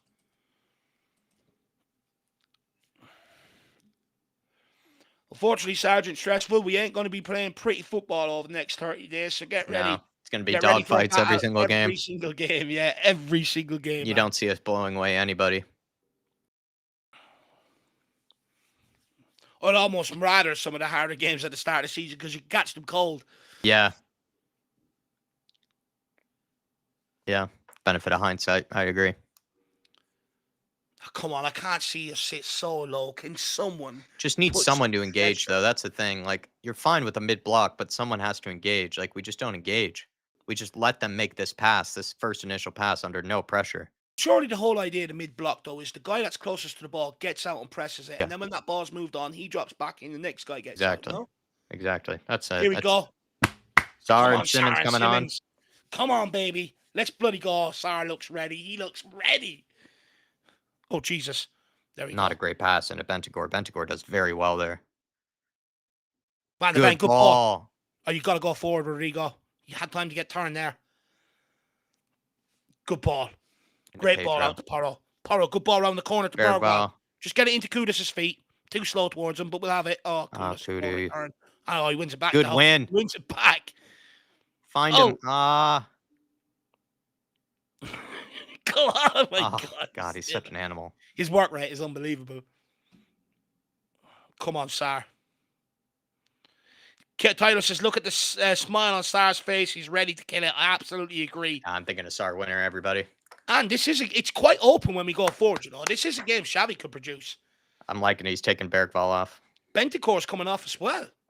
Not sure about that one.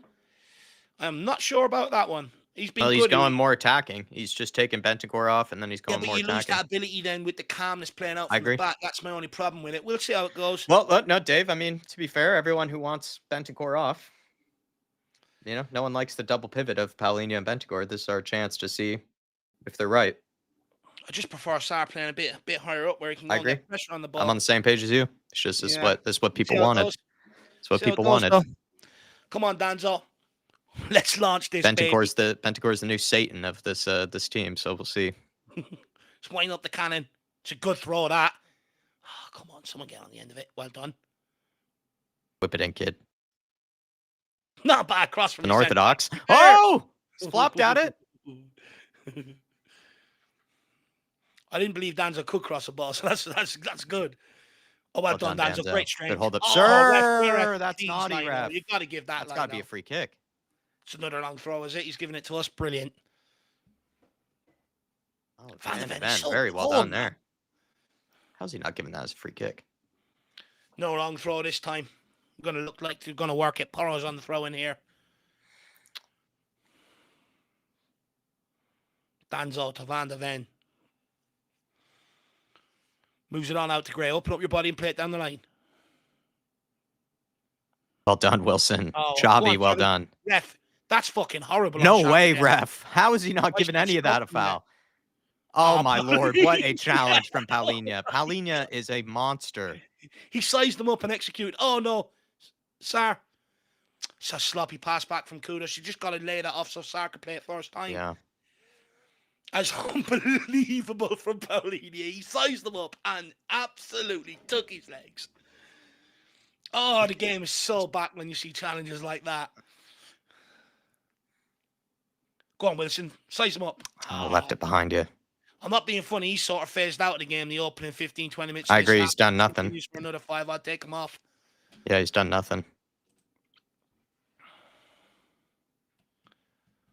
And Richie. He's another one that could potentially come off at some point.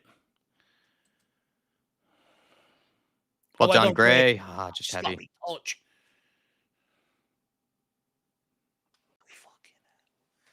It's getting worse.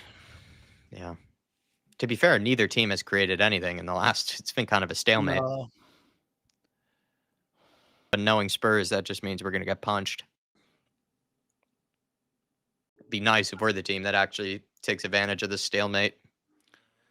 Look, I can understand taking off Bergwijn. I'm just not sure about the Bentancur substitution. He's been getting on the ball. He's looking to make things happen. I'm not sure about that today. Oh, straight into midfield. See, this is the thing. When you put no pressure on the ball, they're able to pick out these passes. Yeah. We're allowing them to do it. It's infuriating. Like, I don't mind the low block, but at least get one player to go out and engage the ball. Exactly. It's the ball in. Porro gets the block. Sarr back to Porro. He's looking for him to clear it long. Good ball by Porro to Kudus. Oh, Kudus. Richie, don't fuck it up. Oh, my God, Richie. You give him a chance. Jesus Christ. Oh, what a touch from Kudus. Shit. Like, that was unbelievable. If Richarlison just holds that for another minute, lets him get beyond these guys, he's in. We just had 3 Kuduses up front. I just feel like this team would just be so different. He'd be cooking. Kudus could even play up top at this point. Well done, Greg. Good strength. I just like if you even had Kudus up front, like it just everything. Oh, Kolomwani. Magnets. Yeah. All these instructions. This time, don't give him too much magnet training, Frank. We saw what happened last time. Don't leave it. Don't leave it 7 minutes before you Yeah, bring them on. don't be showing magnets for 20 minutes, please, like last time. I presume Richie that is means so deep. well, it's one of Richarlison or Udober that's coming off, surely. Someone please engage. It's like watching a five-a-side though, the way that we press. We basically allow them so easy. It is so easy for them to I get the just can't ball get to my the head end of around. our box. It's way too easy. It feels like it's instructional from Frank, but at the same time, like Richie's like he's literally just walking like towards the player. And I'm like, surely he's not telling you to walk. But the thing is, he's got such mobile and aggressive players in that team. It's made to go and try and turn ball over. I'm not asking to be gung-ho, like I said, but just at least you identify a player that when the ball's passed to him, you go and engage him. You just make the first pass so Too easy. easy again. Well, Paulinho, well Yeah, done. no nonsense. Get it out of there. We just make that first pass so easy for them. Like they have a lot of time to pick out these passes. That's the part I don't get. We only engage them when we get to the box. And then by then, perfect example, Gray goes out, ball's popped in behind him. It's too easy. Oh, well done. Good defending at the back post, Gray. Udober, that'll do. But also, Richarlison can't be sitting this deep. Wilson going down. Need an out ball. Wilson's gone down. Is he having a cramp? Yeah, it's looking like something's going on there. Hip. Hips don't lie. Shakira, what a song. I think Kolomouani was probably coming on for Richarlison, so I'd imagine Johnson might be coming on. Is Pogba wearing a hat with his own name on it? Oh my God. Just to remind himself. He's like, what's my name again? Is he? Physio's asking him, does he need to come off or is he fit to stay on? I presume if he's fit to Looks stay like on, a cramp, like he's holding like his stomach or something. He could very easily twist something in there.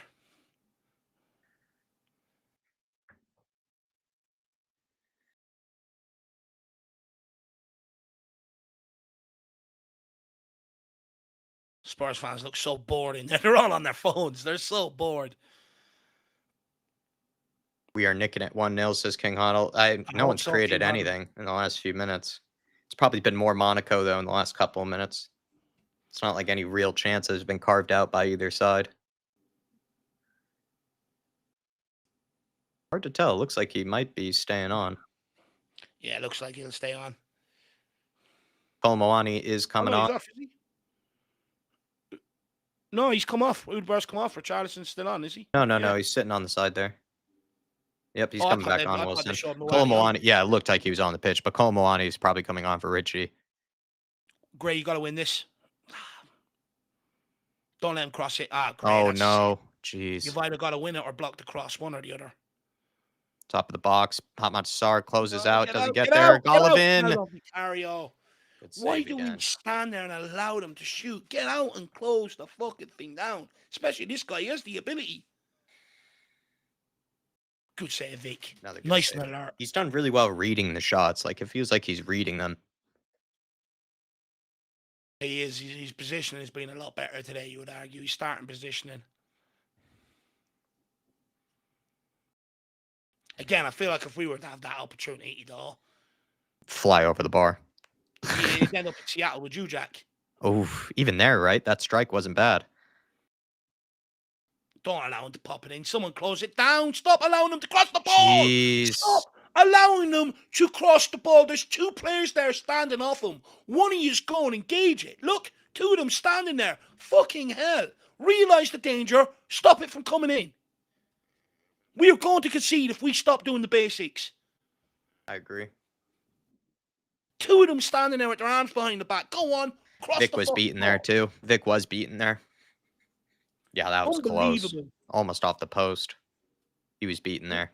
These subs have not worked. Can we get Kolomouani on? Worse. Jesus Christ. Lord. How are we taking this long? The subs haven't worked. They've made us worse. How are we taking this long for Kolomouani to come on? Well, he's got to make sure he's touched at least 10 magnets before he brings them on the knee. It's like chakras. Someone tell him it's time to take that down. No, no one. All right. Can we get him on, please? Yep. Brennan Johnson coming on. Well, it looks like the Udvar one is forced. He's put a lot of minutes, to be fair, Odebear. Well, Johnson wasn't being readied before he went down, was he? Yeah, that's fair. I mean, with Charleston, you could walk off looking pissed off all you want. You had a good opportunity, half chance, and you didn't take it. That was the best chance of the game. And at least jog off the pitch, please. We're trying to win this game, Richie. Move. He's just been walking all night, though, Dave. That's what I'm just saying, man. Like, I just don't. His head is down. We know he's got problems in terms of mentally. Do you know what I mean? It's been well publicized. Just been doing a lot of walking. Yeah. For a guy that usually runs his ass off, he just walks. Minamino. Yeah, he's got the ability to nick one as well, this kid. Ansu Fati coming off.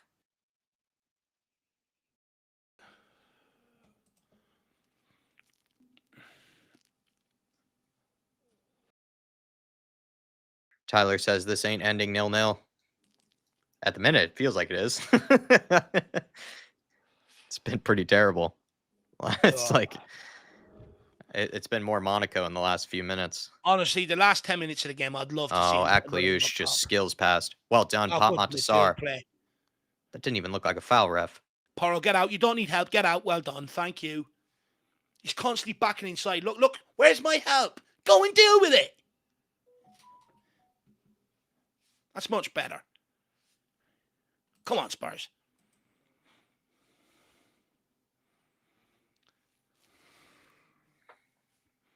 All right, we need to wake up here. Hanzo shoving Golovin. Ref, please, man. Please, ref. Dude, what is this? You're not allowed to touch them now. We've had Van de Ven assaulted the opposition's area. Why is he getting... Ref, he's not even doing very much. He just doesn't want Danzo to do his job. No, another free header. This is not looking good. Every time the ball comes in the box, it's one of them meeting the end of it now. Every time.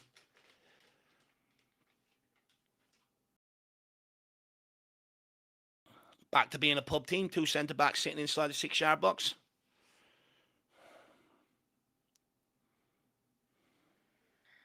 Xavi Simons has also not even touched the ball, it feels like, since coming on. No. I think the big problem is we don't have Bentancur there to control the possession and dictate the tempo. Well, go against the narrative. He's took him off, and we've lost the ability to be able to retain the ball. It's not rocket science. Anyone that can't see that, it's madness. And that's not the right. I know that, you think the same, but, I checked Twitter at half-time, people screaming, get Bentancur off the pitch. We've took him off. We've lost the ability to be able to retain possession. That's what he does. Sometimes you just need him out of the team to realise what he actually brings. Exactly, Ange Ball. Spot on. Since Bentancur has gone off the game seems to have really got away from us. Vicario getting a lot of praise at the minute. Absolutely. Yeah, Steve D. Steve D, big up, everyone. And Steve D saying Vicario has been Colossus tonight. Vicario has been unreal. If he can keep this up this whole 90 minutes, then might walk away with a clean sheet here. Cleared away by Danzo. Kudus. Oh, come on. Come on. Break. Right time, Xavi. You've got so much space. Don't get forward. Back. Oh my lord, God. Xavi. £60 million for that. Fucking hell, Xavi. What the hell was that from Xavi Simons? He's turning backwards. Why is he even turning backwards there when he has 3 players in front of him? Second mistake is, again, another underhit pass behind the player. How many times have we seen that? I'm not even giving Xavi an excuse, but I will say that Kudus probably just needed to hold on to it as well. He didn't need to get rid of it. But it wasn't. It's not like that's an excuse. Xavi still had plenty of time on the ball. You'd like Kudus to maybe carry that and let Xavi keep running, but once he's got the ball, you can't turn back. And then even once you do, the pass is still on, and he underhits it. You've got to put that in behind. It's just wrong decision. All right, come on, time here, Sar. Well done, Sar. Kudus well back done. To Sar. Oh, Kudus. In theory, it's the right idea. I think Kudus just didn't want to make the run. Oh.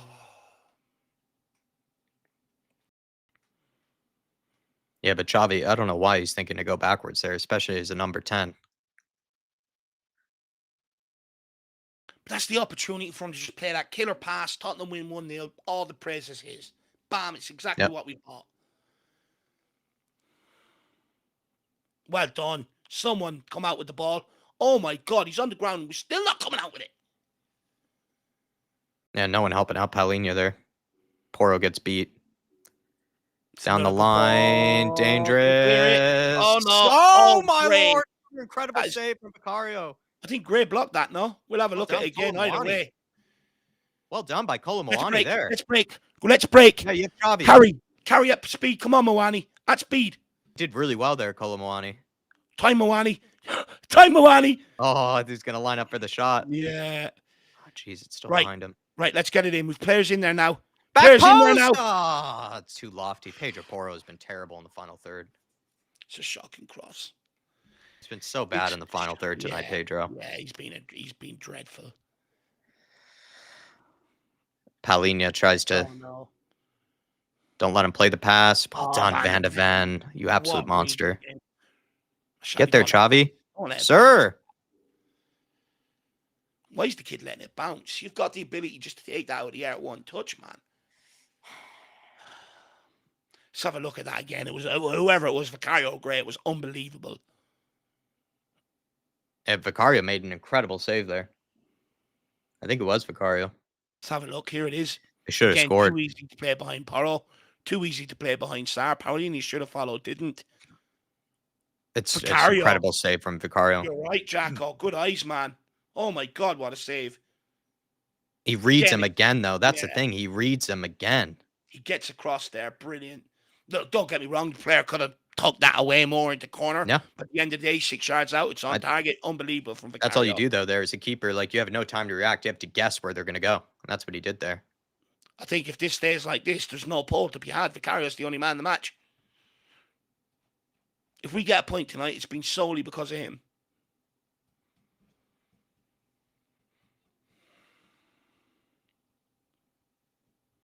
They've had 16 shots on goal. Polo should have won himself. Yeah, I kind of agree. Yeah. He actually did really well, to be fair. He was shaping up for it there for a minute. I thought he was going to unleash one. Yeah, what are the stats? I thought he was quicker than that, though. Yeah.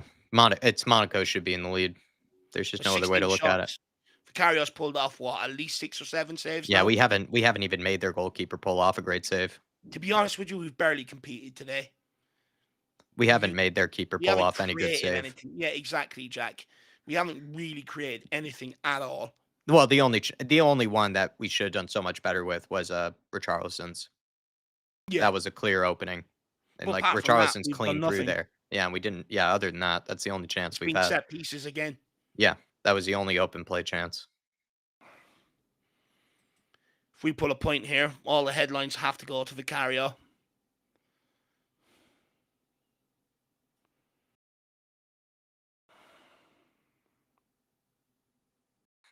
Just to do 4 Vicarios for man of the match. Don't even give anyone else an option.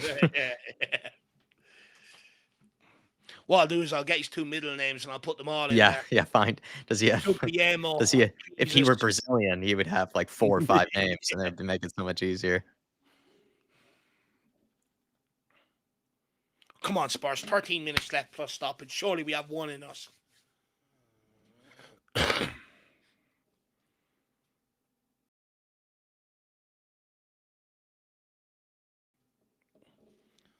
Again, Monaco's just way too easy passing it.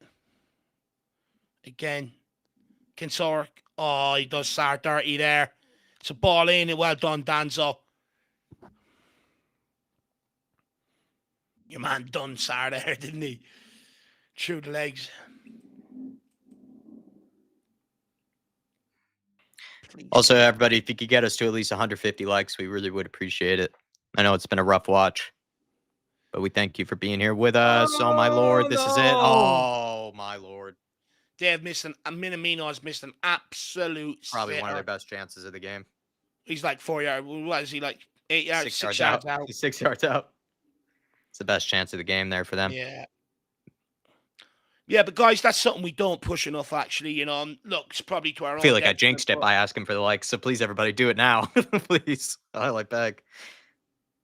Sorry, Dave. Cut across you No, there. I was just going to say it's something we don't ask for enough, you know. So if you could smash the likes for us, it'd be very, very kind of you. Jet Spence coming on for Kudus.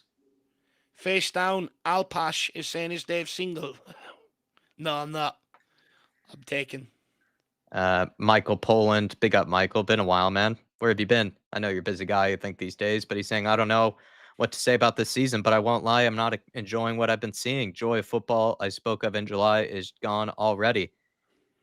Well, I mean, we haven't, The joy has maybe you're been gone just for saying years. just football being back. Maybe that's what you're saying. Just football being back, gives you the joy. But I don't think we've enjoyed. I mean, even the last 3 months under Ange, it was hard to enjoy the football. Like, I don't think we've seen many amazing Spurs performances for a while now. Maybe the only ones were like PSG and Man City, this season. But apart from that, it's really not been that. Maybe West Ham as well, but apart from that, it's just we haven't been able to put consistently in game after game after game of enjoyable football. And also, it's Yeah. just so devoid of quality, Spurs, whenever you watch them. Time for a winner here, though, Michael. 10 minutes left. I mean, Monaco deservedly should be in the lead, but can we sucker punch them? Oh, Shithouse a win here. you're right, though, Michael. It is. There's no joy in it, you Yeah. know. But look, if we win, I'll be the first one going to bed smiling. Like, you know what I mean? That's the thing. That's the reality of it. Yeah. 40 months as well, Sometimes, man. yeah. Appreciate you. No, you're right, Dave. I'm wired the same way. Let's see if we can nick it here. The good thing is we're still in the game despite all their missed chances. You're Yeah. hoping we punish them, right? Yeah. Oh my dude, Pedro has been awful. I mean, this is where I'm so we've no torn chance about of it, punishing though. with that. But this is us in a nutshell. Like, that's a free kick and we balloon it out for a throw in. Like, this is what I'm just so torn about it, because so much of it is down to the tactics. But then also, like, you're watching shit like that and you're like, well, I mean, what do you expect? Even right there, we can't even clear the ball right there. It's absolutely shook. We can't even clear the ball. Oh, sorry, man. Why are you reacting late? Down the right. Cleared across. Oh my gosh, Vicario again. It's been all Monaco the last 10, 15 minutes. Oh. Artist T, I'm sorry. What the F is wrong with us? 8 shots to 2. This is abysmal, embarrassing, and flat out disgraceful. They're 7th in Liga. We deserve scrutiny. 100%. Yeah. It's been very poor. I think we've gotten away with it, Artist T, tonight. Massively. I'd say this is probably I say like Villa. I actually don't think we played that terribly against Villa, but this is a lot worse, which is the concerning bit. What's funny is against Villa, I don't think we deserve to lose, but this game we definitely do. Surely he's off. Is he not off? He looked off.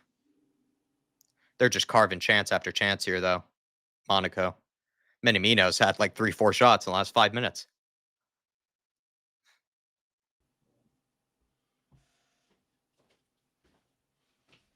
No, he wasn't off. Danzo kept him on. Well, Vicario again. Fingertips. Was he actually? No. Flies over. He had it covered, though. Balogun has been taken off.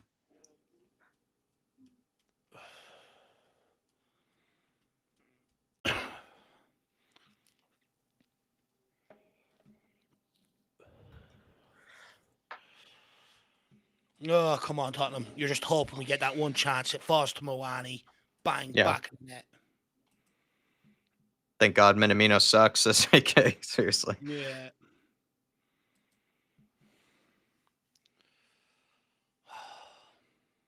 Why is Danzo so far back? Oh, no. Why is he so far back? Van de Ven has been everywhere tonight. Yeah, he's been good.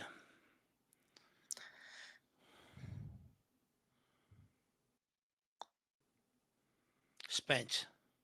Look at the play down the line. That's better for Well done, Spence. Colo. Oh, Moani, that's unbelievable hold-up play. Oh, lovely Cheeky. stuff. Into Sar. Oh, you have a runner Switch there it, with Paulo. Xavi. You have Xavi Paulo, there, man. get out there, Gray. There we go. Paro, can you find one delivery tonight, please? It's a good ball. It's better. It's not a great ball, but it's better, I suppose. It looks like, too, that Johnson maybe started out on the left, but has been moved to the right with Jet Spence coming on. Johnson, though, has not even touched the ball. RST says at the moment, even Shamrock Rovers or Derry City would pepper us. They'd give us a run for our money, that's for sure.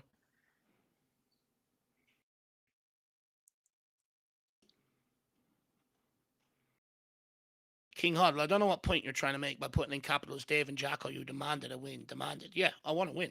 If we win, I'll have no complaints. Yeah, we're playing terribly. What are you talking about, mate? Playing absolutely shocking. You're the one that was making I excuses. don't know what point you're making.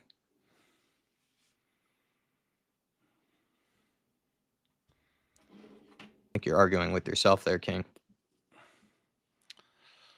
He's got voices. He's got voices in his head. We do need someone like Huddle right now. That's for sure.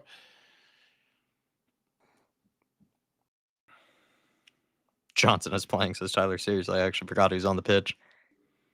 And I don't want to hear any nonsense about this being resilient and all away from home. 100%. We deserve to lose. Oh, Monaco will be kicking themselves if they don't win to this. Crowd it out. Well done. That'll do. Now clear it. Well done, sir. Ref. That's a foul, ref. Ref will have a yellow. Monaco, if they don't win this, they will be absolutely kicking themselves.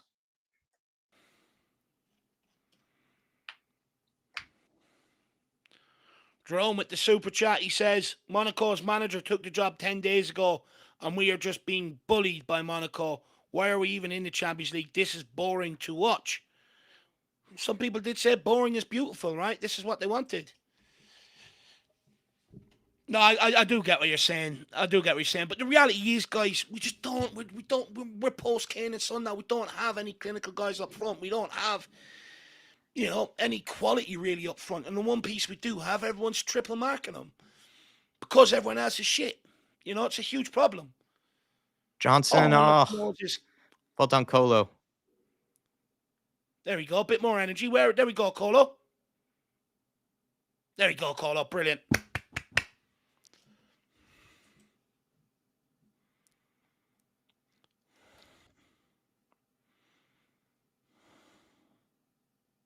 Got to pin back here.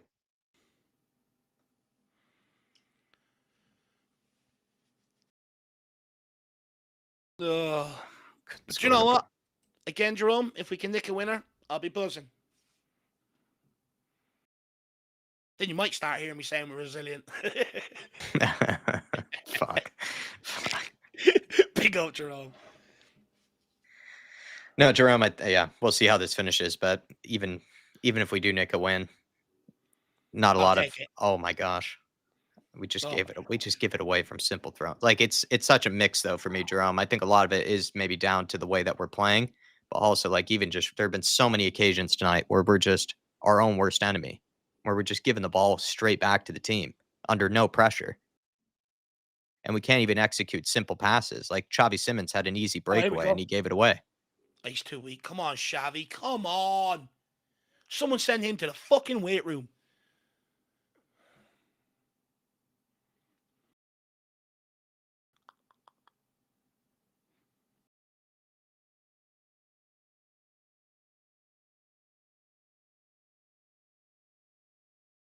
Let him shoot. Yeesh. Close there. Mark, member for 21 months. 21 months in an awesome channel. Cheers, lad. Come on, you Spurs. Really appreciate that, Mark. Very, very kind of you. And a good indictment of the channel. So really appreciate that. And, maybe a cheeky plug off the back of it. Mark's enjoyed himself. Why not grab yourself a channel membership? But Mark, put in the comments, my man. Let me know how you're feeling, about, what we're seeing in front of us right now. Big up, Mark. Well done, Chocolo. Impressive. Come on, sir. Come on, Pappy. Good ball. Johnson! Oh my lord, you fucking useless twat! Oh my probably god! The second best chance of the game. That's a sackable offense right there. Oh my god! Straight into the defender. Anywhere else? Has his back turned to the ball, and he still scuffs it as well. He scuffs it. Oh my lord, Pop Matasar. That's also why you have to play Pop Matasar. And Kolomwani just had better hold-up play than Richarlison the entire night right there. That was probably the best pass anyone has played tonight, Pop Matasar and Kolomwani. Oh, my God. Now they're running at us. Come on, another Here we go. chance here. Come on, Xavi, Xavi. please. Good ball. Moani. Kolo, well done, kid. I've seen more than enough to be convinced he needs to start next game against Everton. I don't care how. That was better hold-up play than Richarlison's had the whole night. And then Pop Matasar, Dave, that's the other reason you start Sar. That's the best cross we've seen all night. It's literally the only reason why we bought Johnson on was to have that shot. And he had another one at the end of Villa last week, and he shanked it.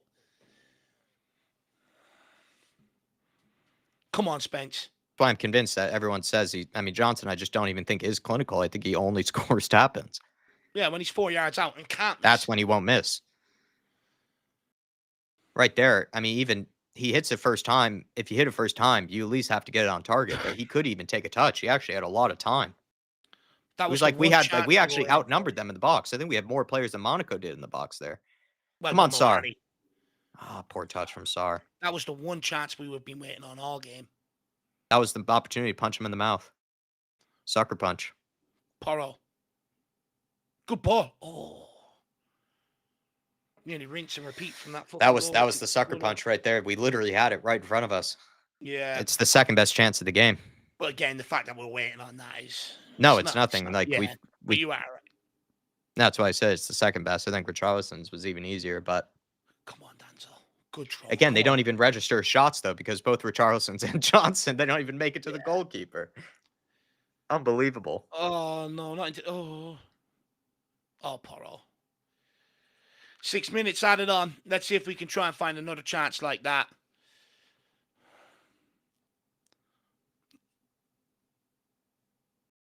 Xavi, be careful. Someone come down the line for him here.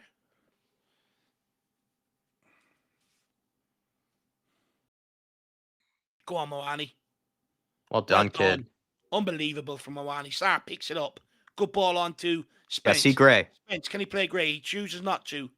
And he doesn't fling it in the box either. So what is he going to do? Now he plays Gray. Xavi, got to whip it in. Oh, my Lord, Xavi. That's a terrible decision, man. What are you doing? What? I just don't even... It's never on. He's got two men in the box as well. He's got Johnson and Kolomwani. Both can potentially win a header there. Oh, let's see if Mark got back to me. Well done, Gray. Well done, Gray. Xavi here. Not a great first touch. A team in transition. And the Jed. Don't you dare shoot.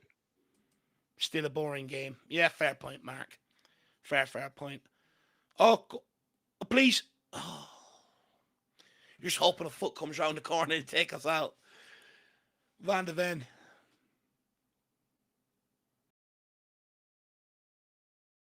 Four-player Spur offside there. Can we get onside? Thank you. Danzo.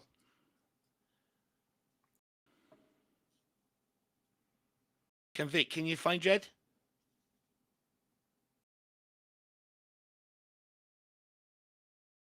Play by Jed.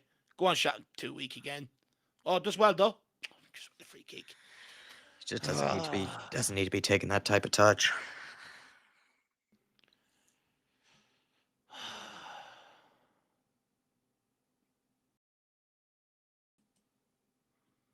Is he giving that as a free kick? No. No, he hasn't. Well done, Sar.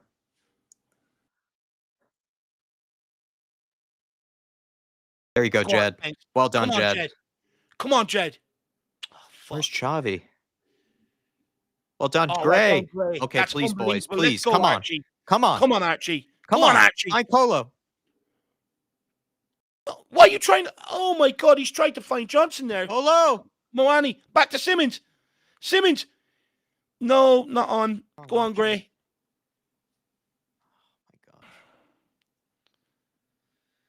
Oh my gosh. Please, boys. How do we not even get a good opportunity there?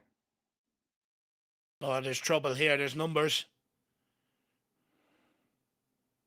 Well done, Mickey. Joao, unlucky. Get out, Johnson. Get out. Well done, kid. Oh, well done. Go on, get after it. Go on, Jono. He literally went backwards from that chance earlier. But how are you getting a breakaway without getting a shot on goal like that? Do you know what I mean? That's what I'm saying, Dave. That's what I've been trying to say for months now watching this team.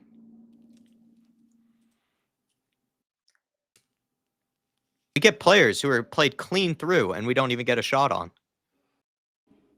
It's so infuriating.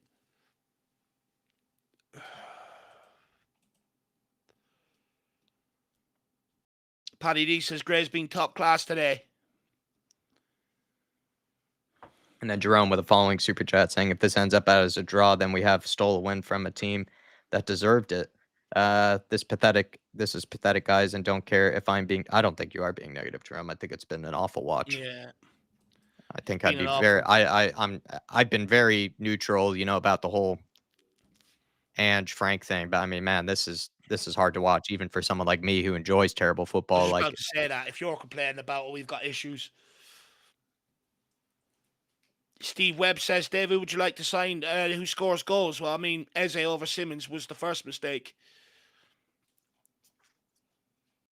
Not getting Eze in the door.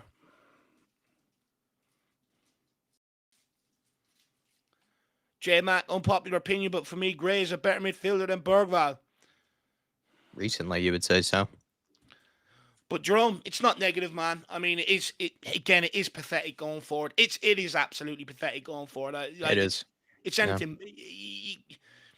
You can't just keep sugarcoating it. Do you know what I mean? Come on, Porro, one good delivery, please. It's way overhit. It's not bad though. Simmons picks it up. What can he do? Please, Xavi. Spence. Xavi, you put it in the box. What we bought you to do. Oh, nearly gave it away. We're trying to win a game, and the kid's standing on the fucking football. He just, oh my Lord, he doesn't get it. Get it out to him. Now get it to him. Take it down, Xavi. Let's see what you got. Come on, kid. Get it in. Stop giving it to others. You do it, Xavi. Oh my God. He's passed the responsibility on to Spence. Can't even get it into the box there. It's what we pay Xavi Simmons. It's what we brought him in to do.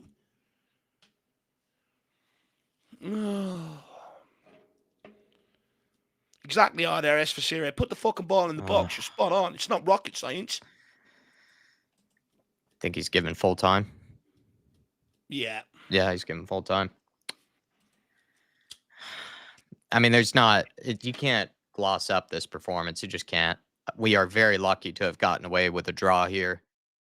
When we did have opportunities to even steal the win, we weren't even good enough to do that. They actually did give us a couple of opportunities towards the end there to potentially sucker punch them and steal something, and we weren't even good enough to do that. When we get into the final third, we can't even get a cross in. When we get a breakaway, we can't even complete a simple pass in front of a player, like actually leading the player and playing it in front of them. We don't know how to make the right decision in the final third. If it wasn't for Vicario, who had probably one of the best performances we've seen him have in a long while, we could have easily lost this game 2-3-0. So that's where you just can't sugarcoat this for me, Dave, because this could have been a 3-0 loss, really. Easily could have been. Like Spurs had two really good chances with Johnson and Richarlison, but apart from that, like, it could have been a 3-0 loss. It easily could have been. So that's where you can't sugarcoat it to like stifling the other team. It's not like we really stifled them or frustrated them. We just took advantage of them not taking their chances, really. We just weren't good tonight at all. No. Every phase of the game was absolutely piss poor. The only player that can come off with his head held high is Vicario. And that's because he's been absolutely slandered in recent weeks. And we've only got the point because of him tonight. I don't want to hear, oh, this is a great resilient point away from home. We dug in. I don't want to fucking hear it.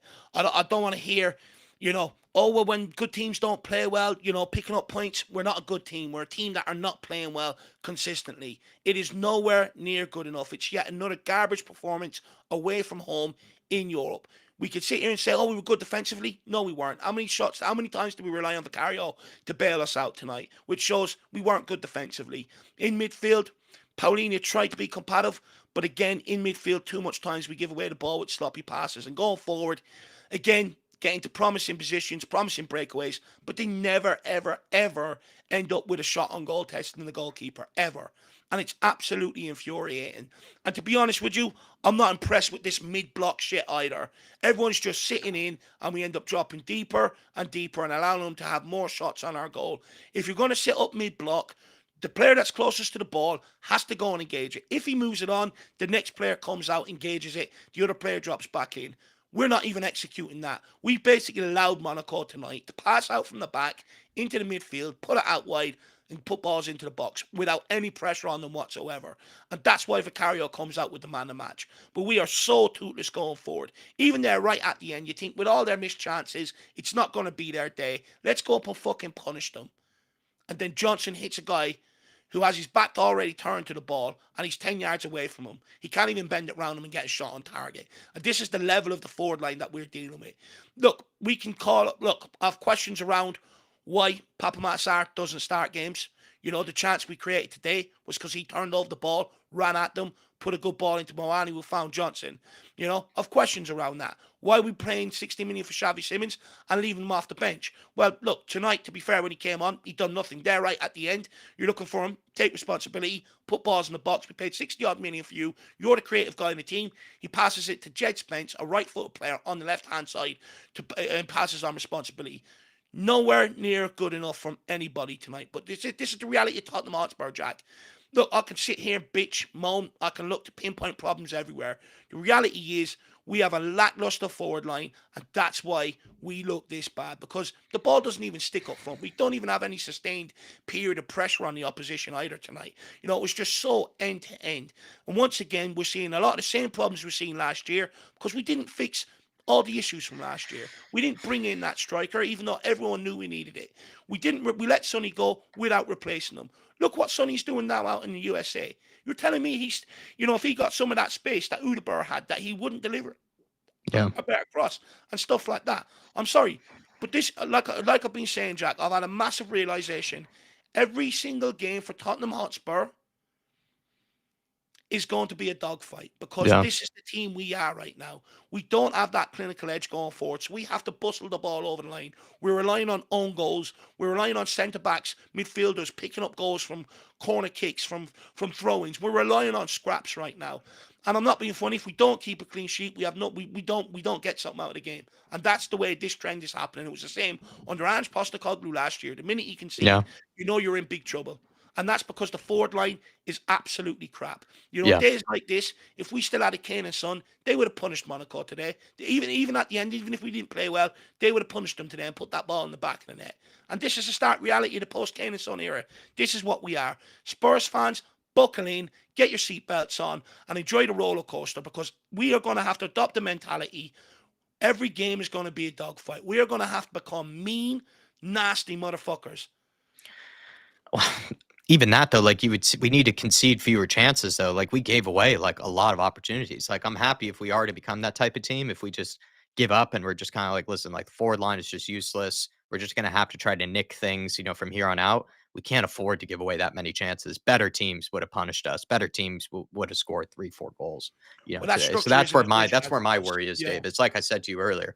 I don't mind boring, terrible football, but if as long as you're stifling the opposition and you're not giving them a whole lot to work with, and it kind of is just a bit of a boring game, and you're not really conceding too much, I'm happy with that, because then, you know, maybe if you get an opportunity here or there, you would take them, and then you can sort of just, like you said, grind out games. But the way this went, we didn't really look that great defensively either. Like we looked Yeah. pretty open midfield at times. The back line, they did a very good job dealing with some emergency moments, but they gave away some very good chances still to this Monaco side. And then going forward, as we know and we'll continue to ram about, I mean, it's horrible to watch, like this forward line. It's just so pathetic. It's so useless. Every single player. The only guys that looked decent were maybe Kolo Muani, who came on, who probably just has to play at this stage. But even Xavi Simons, when he came into the game, did less than nothing. It felt like Xavi. Pop Matasar might have been the second best player going forward in this game. Dare I say, I would probably say Odebear actually looked better than Xavi Simons in this game, Yeah. at least when it came to going forward. But it's not like I'm saying very much. Even But we Johnson, have someone that you rely on to be at the right place at the right time, he was, from Pop Matasar's great cross, and Johnson scuffs it into the floor and hits it straight at a defender that, I don't know, it's just right in front of him. to It's just it's two the forward things. line is so useless, man. Well, two things I want to address there. First of all, Jack, defensively, that structure that we had at the start of the season is gone. The reason Yeah, why it's it's gone is yeah. because better teams have the ability to play through us, whereas weaker teams didn't, so it worked. And I think there has to be a realization on Thomas Frank's behalf. It's not fucking Brentford. This is Tottenham Hotspur fucking football club. And there should be some part of us that go and look to press that ball and win it back. Be brave. To dare is to do is our motto, in case he hasn't fucking noticed. To dare is to do. The way we sit in is concerning because all it does is allow teams to pop through. But hey, presto, Jack, it's a double problem because when we go to clear the ball, we have no out ball because Richarlison is sitting in as deep as our midfielders. Yeah. So it's a two-pronged problem. And that's why you're seeing teams being able to sustain attacks on us. Because even when we do clear it, there's no one up there for an out ball to even try and get a hold of it or even try and put pressure on them, try and pick up a free kick and relieve the pressure. So it's a problem. And that's where Thomas Frank needs to know it's not Brentford. Second of all, walking out at half-time, having a fucking picnic when things are going shit and we're playing this shit is also a huge worry for me. What is the guy at? I'm sorry. Have your banana in the fucking dressing room. You don't need to have it walking out. Things aren't going well.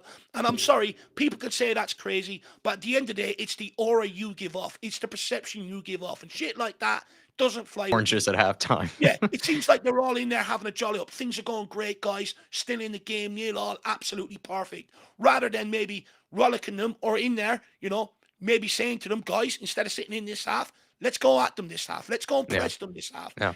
What the fuck were they doing at halftime?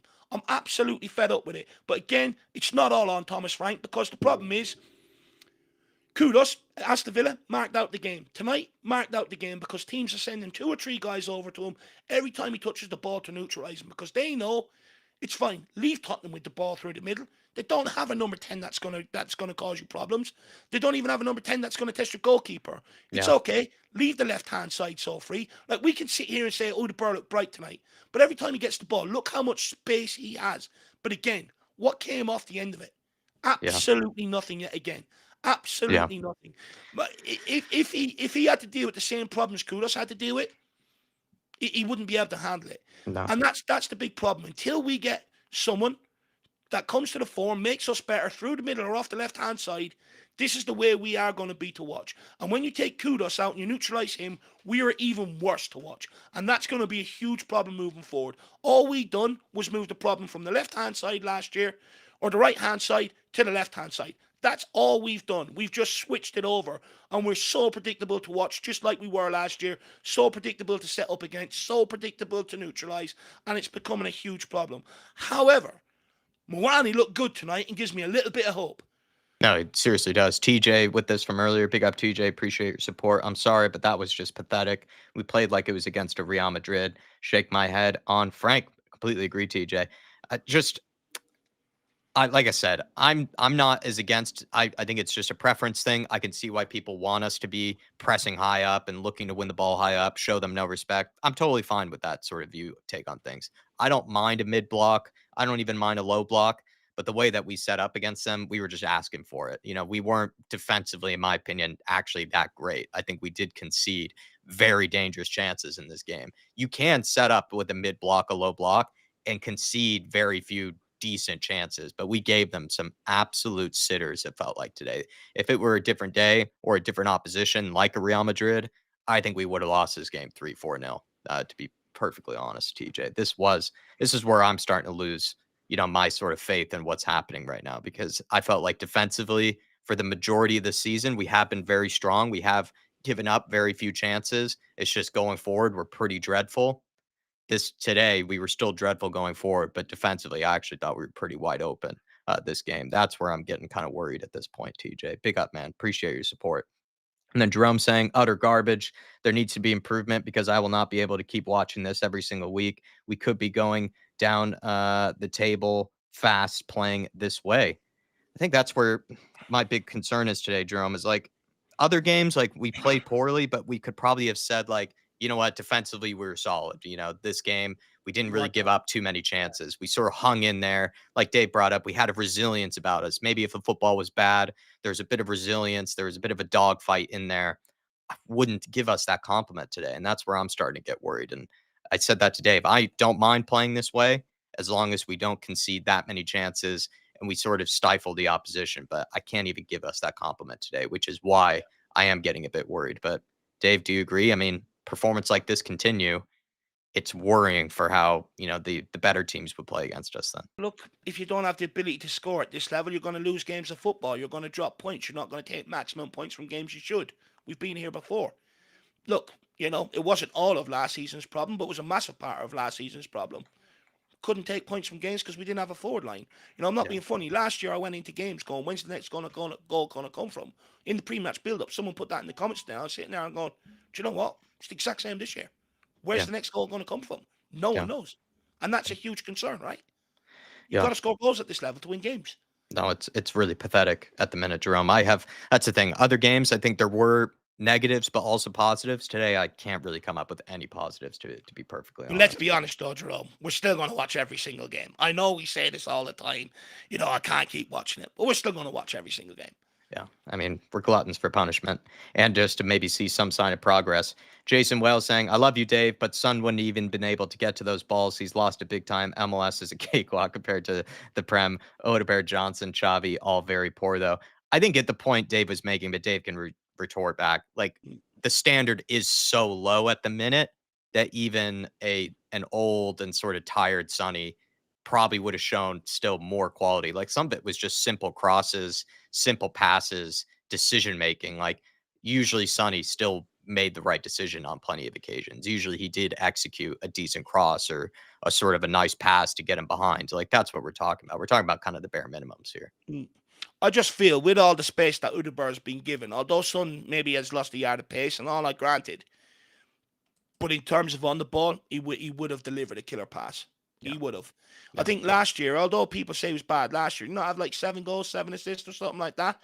Yeah, bad compared to his usual numbers, but in terms of like he'd still offer more quality than a Tell, than an Udeberg, than a Rich Harrison, stuff like that. That was my whole point around it. Let me just check the stats on Sonny. They won't let me now that I'm making a point because they know I'm right. Or They on block me Sonny. from the Sorry. site. Yeah. Oh, you wanted to check the stats on Sonny. I see what you're saying. Yeah, from last season. But I think it was like 7 goals, 7 assists or something like that. Honestly, Udeberg, Tell, Richardson, they're not even going to get fucking close. Yeah. My whole point is if you get Son on the ball in the space that Udeberg has the ball on, he finds someone in the box with a cross. Yeah. And then I believe after that we had, I think, Jacob Anderson. I'm just making sure I'm not skipping anybody. Really appreciate the support. And Jacob Anderson, member for 44 months, elite member as well. Thank you, Jacob. You've been very generous to us for a lot of years now, saying this club is in trouble if we can't get quality finishers in through the door. Another lackluster performance. This team is screaming for a guy like Madison and Decky. At this point, bring back Mikey Moore. I mean, I said this earlier, like Xavi Simons, I'm going to give him plenty of time. It's just when people are making excuses for him in the number 10, a game like today where he came on, he's just doing nothing when he comes on. Like he is having a poor touch, poor decision, playing passes behind people, not making the right decision in the final third, gets bullied off of the ball pretty easily. Yeah. Like Wilson, like I hate to say this, Dave, Wilson Odegaard is showing more strength on the ball than even Xavi Simons, in recent games. I just think Madison, if you were to compare how they play, Madison is showing more as a number 10 than really what Xavi Simons has. I'm going to give him a lot of time, Xavi Simons. I think he's going through a bit of what Florian Wirtz is right now, but I think we are crying out for a Kulusevski or a Madison to get into this team because we know with those guys, they can ride challenges. They can sort of handle themselves in midfield if they're being pushed around or bullied. But then, especially in Madison's case, he does execute those passes. He does find ways to break down a team. He does find that bit of quality to make the right decision, to sort of pull something out of the bag, to be that maverick magician like midfielder. And Xavi Simons just has not been showing that with the opportunities he's been given. So like I said, I'm not going to jump on his case, though. I'm going to give him plenty of time, but we have to judge it how it is. Like he's been underwhelming in this game, too. I think he came on, did very, very little. I would argue Wilson Odegaard created more than what Xavi did in this game. That's just the way I see it, though. Look, he gave away possession time after time, Xavi Simons, when he came on. We had one good breakaway. He turned backwards and then played an underpass, hit to Moani, even though the chance was still on to put it in behind. A couple of times down the left-hand side, looked to beat his man, just being out-muscled off the ball. I'll be honest, doesn't look like he's blessed with a lot of pace either. And right near the end, he gets the ball twice, and you're looking at him, okay, we paid 60 million. You're a star boy. You're the one that's supposed to be the answer to the problems. You're a creator. Go and do something. He passes the ball to Jed Spence. And it's just looking like to me that his confidence has been sucked out of him a little bit already, to be quite honest with you. I don't think maybe things have been going to plan the way he thought it would. Let's not forget he picked Tottenham over Chelsea because, the game time that he was going to get, and he believed it was the best place to develop his career. And I think, you know, I think you're looking at a player that maybe is a bit devoid of confidence. And the reason why I say that is you don't pass the ball to your fullback when you're the guy that we've brought in to put the ball in the box at the end. You just don't do that. And he's done it twice. And that's a guy that's shirking responsibility because he's losing confidence. I mean, you bring on Johnson. Everyone got excited in the chat. Johnson again, ole, ole, tapping Johnson, here we come. The guy tapped the guy's backside with the ball. That's all he done. Absolutely ridiculous. Udebur, the amount of space, done absolutely nothing with it. Even the shot in the first half that he had, I know it was blocked, but a more senior player bends that round the player instead of trying to shoot between the two of them. It's Yeah. just little things like that that's absolutely killing us. And to be honest with you, unless we need to limp over the line, get to January. And I know it's a hard month to operate, but the Lewis family are going to have to pull a rabbit out of that hat here in January. Because if not, it's going to be another long, arduous season. And it's a shame, really, because Spurs fans got excited by the change in manager. Spurs fans got excited by some of the money we spent in a forward line. But unfortunately, again, it's just not working out for us, unfortunately. And it looks like, again, this is heading into another tricky situation. And we've Yeah. got bigger and better teams to come, by the way. It's not going to ease up. I think we're just desperate now, Jacob, to get some of these players back from injury. Like, we're desperate for Solanke to come back. Kolomwani, though, should start the next game, but I think we are desperate for Solanke to come back. We're desperate for Madison. Like, Madison, though, won't come back until the end of the season, so we do have to really think about, Kulusevski coming back as well. Like, we are desperate for some of these guys to come back into the team. We really are just missing quality at the minute. And yeah, Jacob, I think Killing there's some us. trouble brewing here. Really appreciate your longevity of support, But by the with way. that quality, though, with that lack of quality, this is where Frank needs to realise and get Papa Matasar in the 10, Yeah. tell his team to go and press. If there's a severe lack of quality and we can't create at the best of times, then he needs to push his team a bit higher up the pitch. He needs to send players after the ball so that when we turn it over, we're only one pass and we're in. That's what we were doing at the start of the season, and Yeah. that's why we're winning games of football. Now, all of a sudden, the games are coming in thick and fast. We're sitting more and more deeper and stuff like that, and it's making it even harder from open play. If Frank Good realizes point. we don't have the quality, he needs to send the team to go and press. Well, that's a good point in that even if we were conceding possession to teams in the early stages of the season, we did actually have a bit of a press about us where, like, we engaged teams, really fiercely at times, and we did win the ball back in really good areas. And then we still had the lack of finishing. Like, remember against PSG, we Yeah. wasted a lot of chances. Even against Man City, I think when we won 2-0, we still were saying to ourselves, we could have won that 4 or 5-0 that game. But for whatever reason, that intensity off of the ball for some reason has gone away. And I can't explain it. No, I think it's probably down to the coaching, or the players, for whatever reason, just aren't showing that intensity off the ball anymore. But you're spot on, Dave. Like, earlier in the season, we did sit off teams, but we did, for whatever reason, pick really good moments when to put pressure on. And it really worked. We had some amazing games off of the Yeah. ball against PSG and the Man Cities of the world. I don't know what happened. It's Jason just Whale with a follow up. Really big up, Jason. Xavi, Odegaard, Johnson, Tell, Richie don't get near any top 6 starting spot, or probably even their squad. Solanke doesn't start for the top 6 either. Sar and Bergval are off form. I think Sar looked good today, to be fair. He created the second best chance of the game, really. And I think Johnson, to be honest, really should have done so much better with that. When it comes to that starting lineup, like you're saying, or the starting attack, I said this earlier with the super chat kit that came in from Artist T, where he was saying, when you watch Palace, Bournemouth, sides like that, they, are so much more threatening going forward. I think really it's just down to they have better quality forwards than we do. And it's kind of sad to be saying that. We're talking about Palace, we're talking about Bournemouth. And I would say the majority of their players walk into our starting lineup in terms of the attack. And I wouldn't say the same with ours. Like, at the minute, if you say Justin Kluivert looks to be a much better creative midfielder than Xavi Simons does. You would say Evan Nielsen walks into this forward line ahead of Richarlison. You would say Semenyo absolutely takes that left-hand side, off of us. The only guy that looks any sort of top 6 quality right now is Mohamed Kudus. But I think he's going to get stifled the more and more that Yeah. teams realize that he is the only player of any real quality in this team, unfortunately. But we saw that coming. Dave and I were worried about that from the beginning of the season, that teams will figure that out, that he's the only guy that offers any threat going forward, and they will take him out of the game. The guy can't take on 4 or 5 players every time, no matter how good he is. He just can't. He tries his best, but yeah, Jason, well, I think we're in complete agreement with you there that the forward line I is would, missing a ton of quality. I would also say you look at the names there, the quantity of them is starting to amount. There's like 5 or 6 players there Spurs fans will Not already cash in on. not 1 or 2, There's, yeah. yeah, there's a big problem mounting, The Lewis family, they're going to look to try and offload some of these guys, but are they willing to take a loss? That's something we haven't been done in years gone by, where we've still tried to maximize and extract, maximum value out of them when selling them. And in the end, we haven't been able to sell them, so we carry them on for another year. Well, it'll be interesting to see what the Lewis family do in January. Are they going to try and, make a massive improvement to try and fix it, and also allow some of these guys to go cheaper so that they can make room for new players coming in? Because you look at it now, there's already 5 or 6 players there, which is concerning. And this is one of my big problems, that when people are saying, "Nah, Dave, take the 100 million for Harry Kane. Look what we're going to buy out of it." Was this what people were expecting? Because this is what I was expecting we were going to buy out of it. I knew we were going to buy shit out of it. That's why I didn't want to line the club's pockets with the 100 million and stuff like that. But the reality is there's about 200 million quid worth of talent there that we already need to offload and reinvest again. Shocking.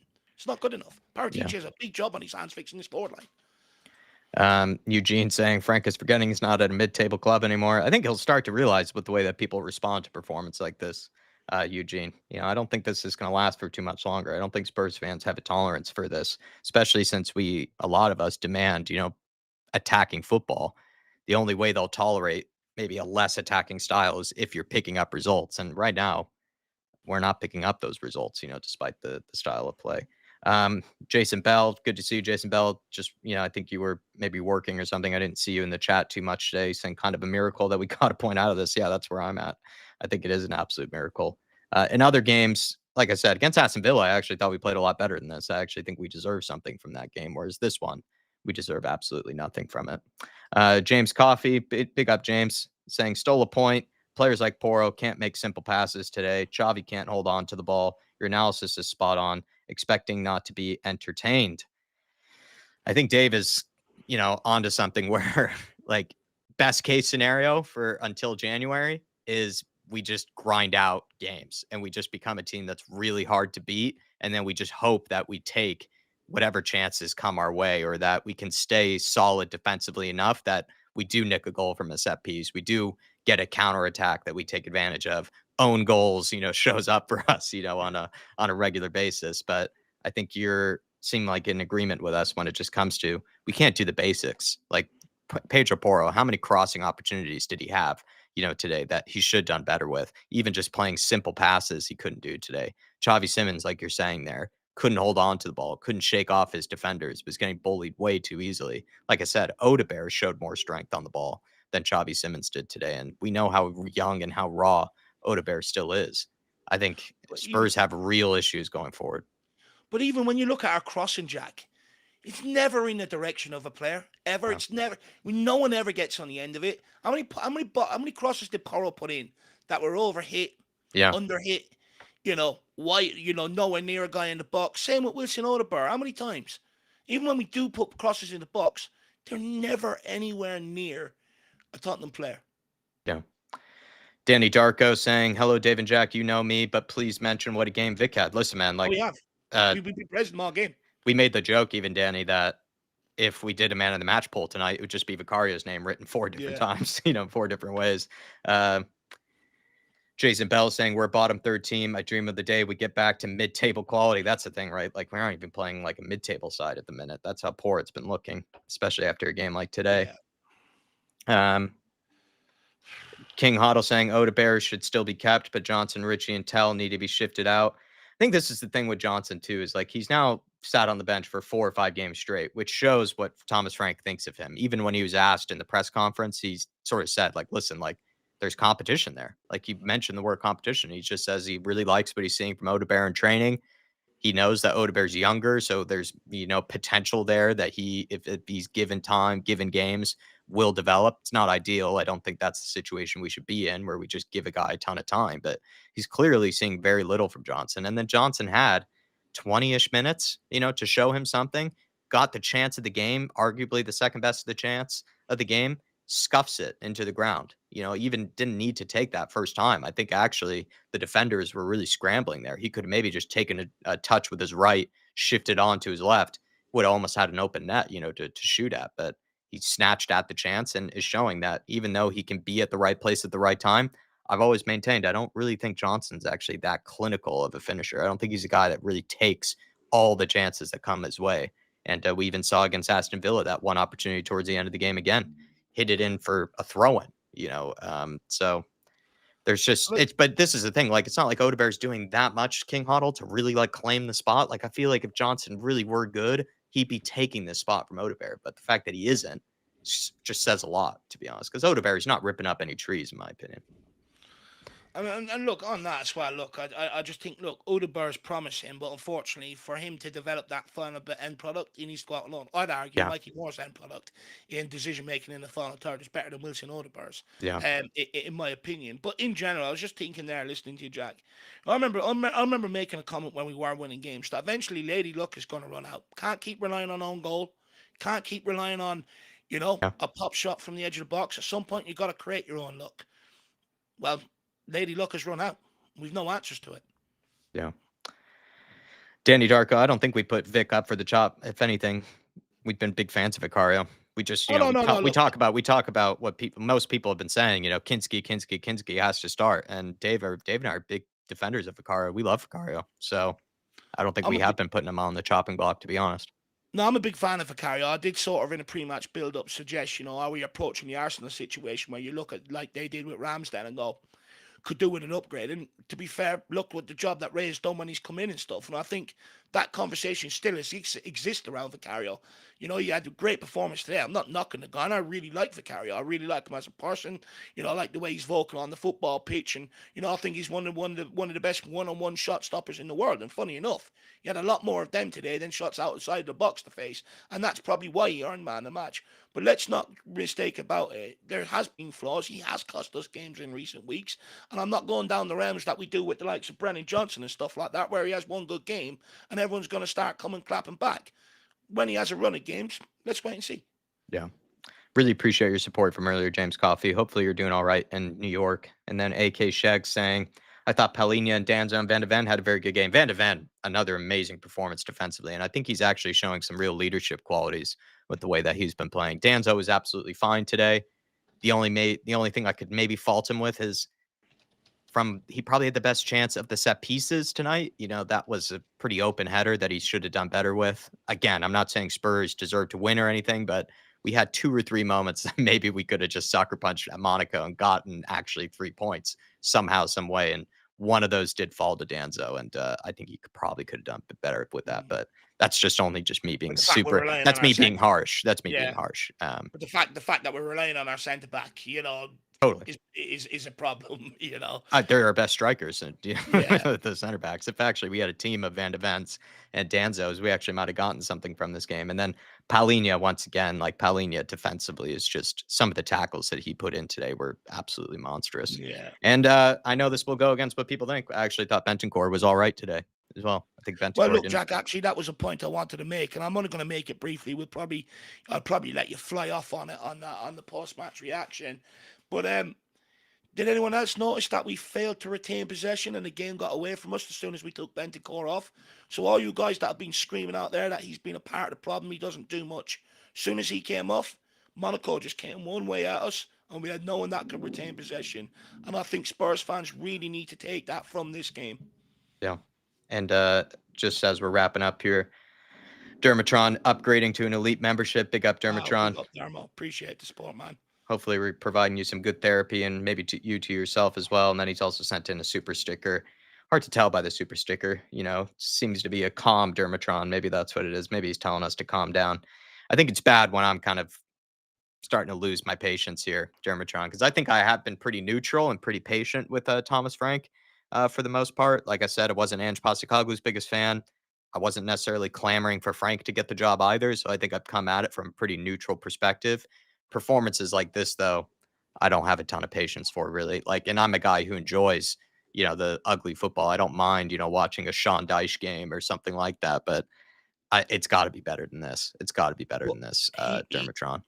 he's trying to play a Jose, a Conte-esque style of football without having Kane and Son up the other end Right. to make it work. That's the reality of it. So at some point, he's got to find a way around it. Tell the team to be more aggressive on the press. Get stuck in a bit more all over the pitch. Paolini seems like the only one that gets stuck in. He could encourage players to get more stuck in, stuff like that. Basically what he's trying to do is play Jose and Conte ball without having Kane and Son to bail him out. Dermocom, KK Shacks instead of Dermotron. C4 saying you can't really blame Bentancur when there are no tactics to progress the ball to the front line. It's probably a fair comment. Jason Wells saying, thanks, guys. You're talking a lot of sense tonight. Appreciate that, Jason Wells. Thanks for your support from earlier, by the way. Jimmy Hotspur, I know we didn't lose. But let's be realistic. We didn't even look like winning that game whatsoever. We got lucky we didn't lose today. And I don't want to hear about we showed resilience. We're unbeaten in the Champions League. We dropped points to Monaco team, we should be beaten. We dropped points to a Bodo team, we should be beaten. Reality is, we can sit here and say, oh, it looks good now. Let's see how good it looks after PSG and Dortmund and then come back to me. Let's praise them results after them games. Outeres Vasari, we've lost 2 games playing not the best this season. I'd rather that and slowly improve rather than the shit we saw with Ange. I think that's fair. Chills Lasaw saying, how about Joao Polina in that first half? I thought he was immense. AK Sheg saying, Odebear showed some flashes today and improvement. I think so. Like, I just, at the minute, though, like, if we had more quality to pick from, I think we would be really delighted with that. But the fact that he is the first team player, he's the first name on the team sheet in the forward line, is just kind of the worry. Is like, I think he is showing improvement. It's just at Spurs with the Champions League season, we're trying to challenge for the top 6, top 8. Just don't know if he's enough, right now. Like, he'd be a good option off the bench or something like that. But I just, it seems like we need something just a bit better. I don't even know if that's much of a dig on Odebear. I think that's just sort of saying it how it is, really. Yeah. But I think we're going to start wrapping things up here, everybody. Look out for a match reaction. Smash the like button, please, on your way out. Over 200 likes. I think you guys did a very good job there, so I won't ask too much of you. If you haven't already, though, do smash the like.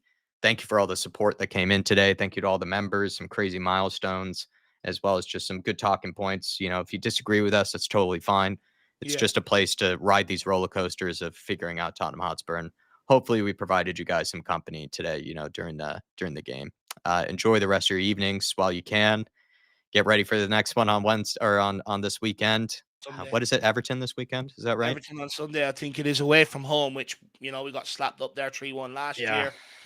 Under Conte, I remember we made it look very difficult as well. It's not been a happy hunting ground for Tottenham. So again, brace yourselves. Have a good night's sleep Saturday because it's going to be another long. It's going to be a boring game, you would imagine, against Everton as well. So please join us. We'll keep each other company. Maybe we'll do some fun, sort of food trivia and stuff like we did in the past, and get ready for it. Probably get the beers out for that game because it could be a tough one to watch. Appreciate you guys. Big Mike, I'm seeing in here as well. Good to see you, Big Mike. Hopefully everything's all right with you, my man. And Steve D as well. Hopefully everything's okay with you, you, sir. Really appreciate you guys. Thank you, Swim Master. Thank you for the support. We'll see you next time, everybody. Come on, you Spurs. Keep on plowing. Somehow, some way, we got a point out of this. So maybe we'll look back on it as a huge relief, but definitely not a performance I can praise too much. No. We'll see you next time, everybody. Come on, you Spurs. Come on, you Spurs.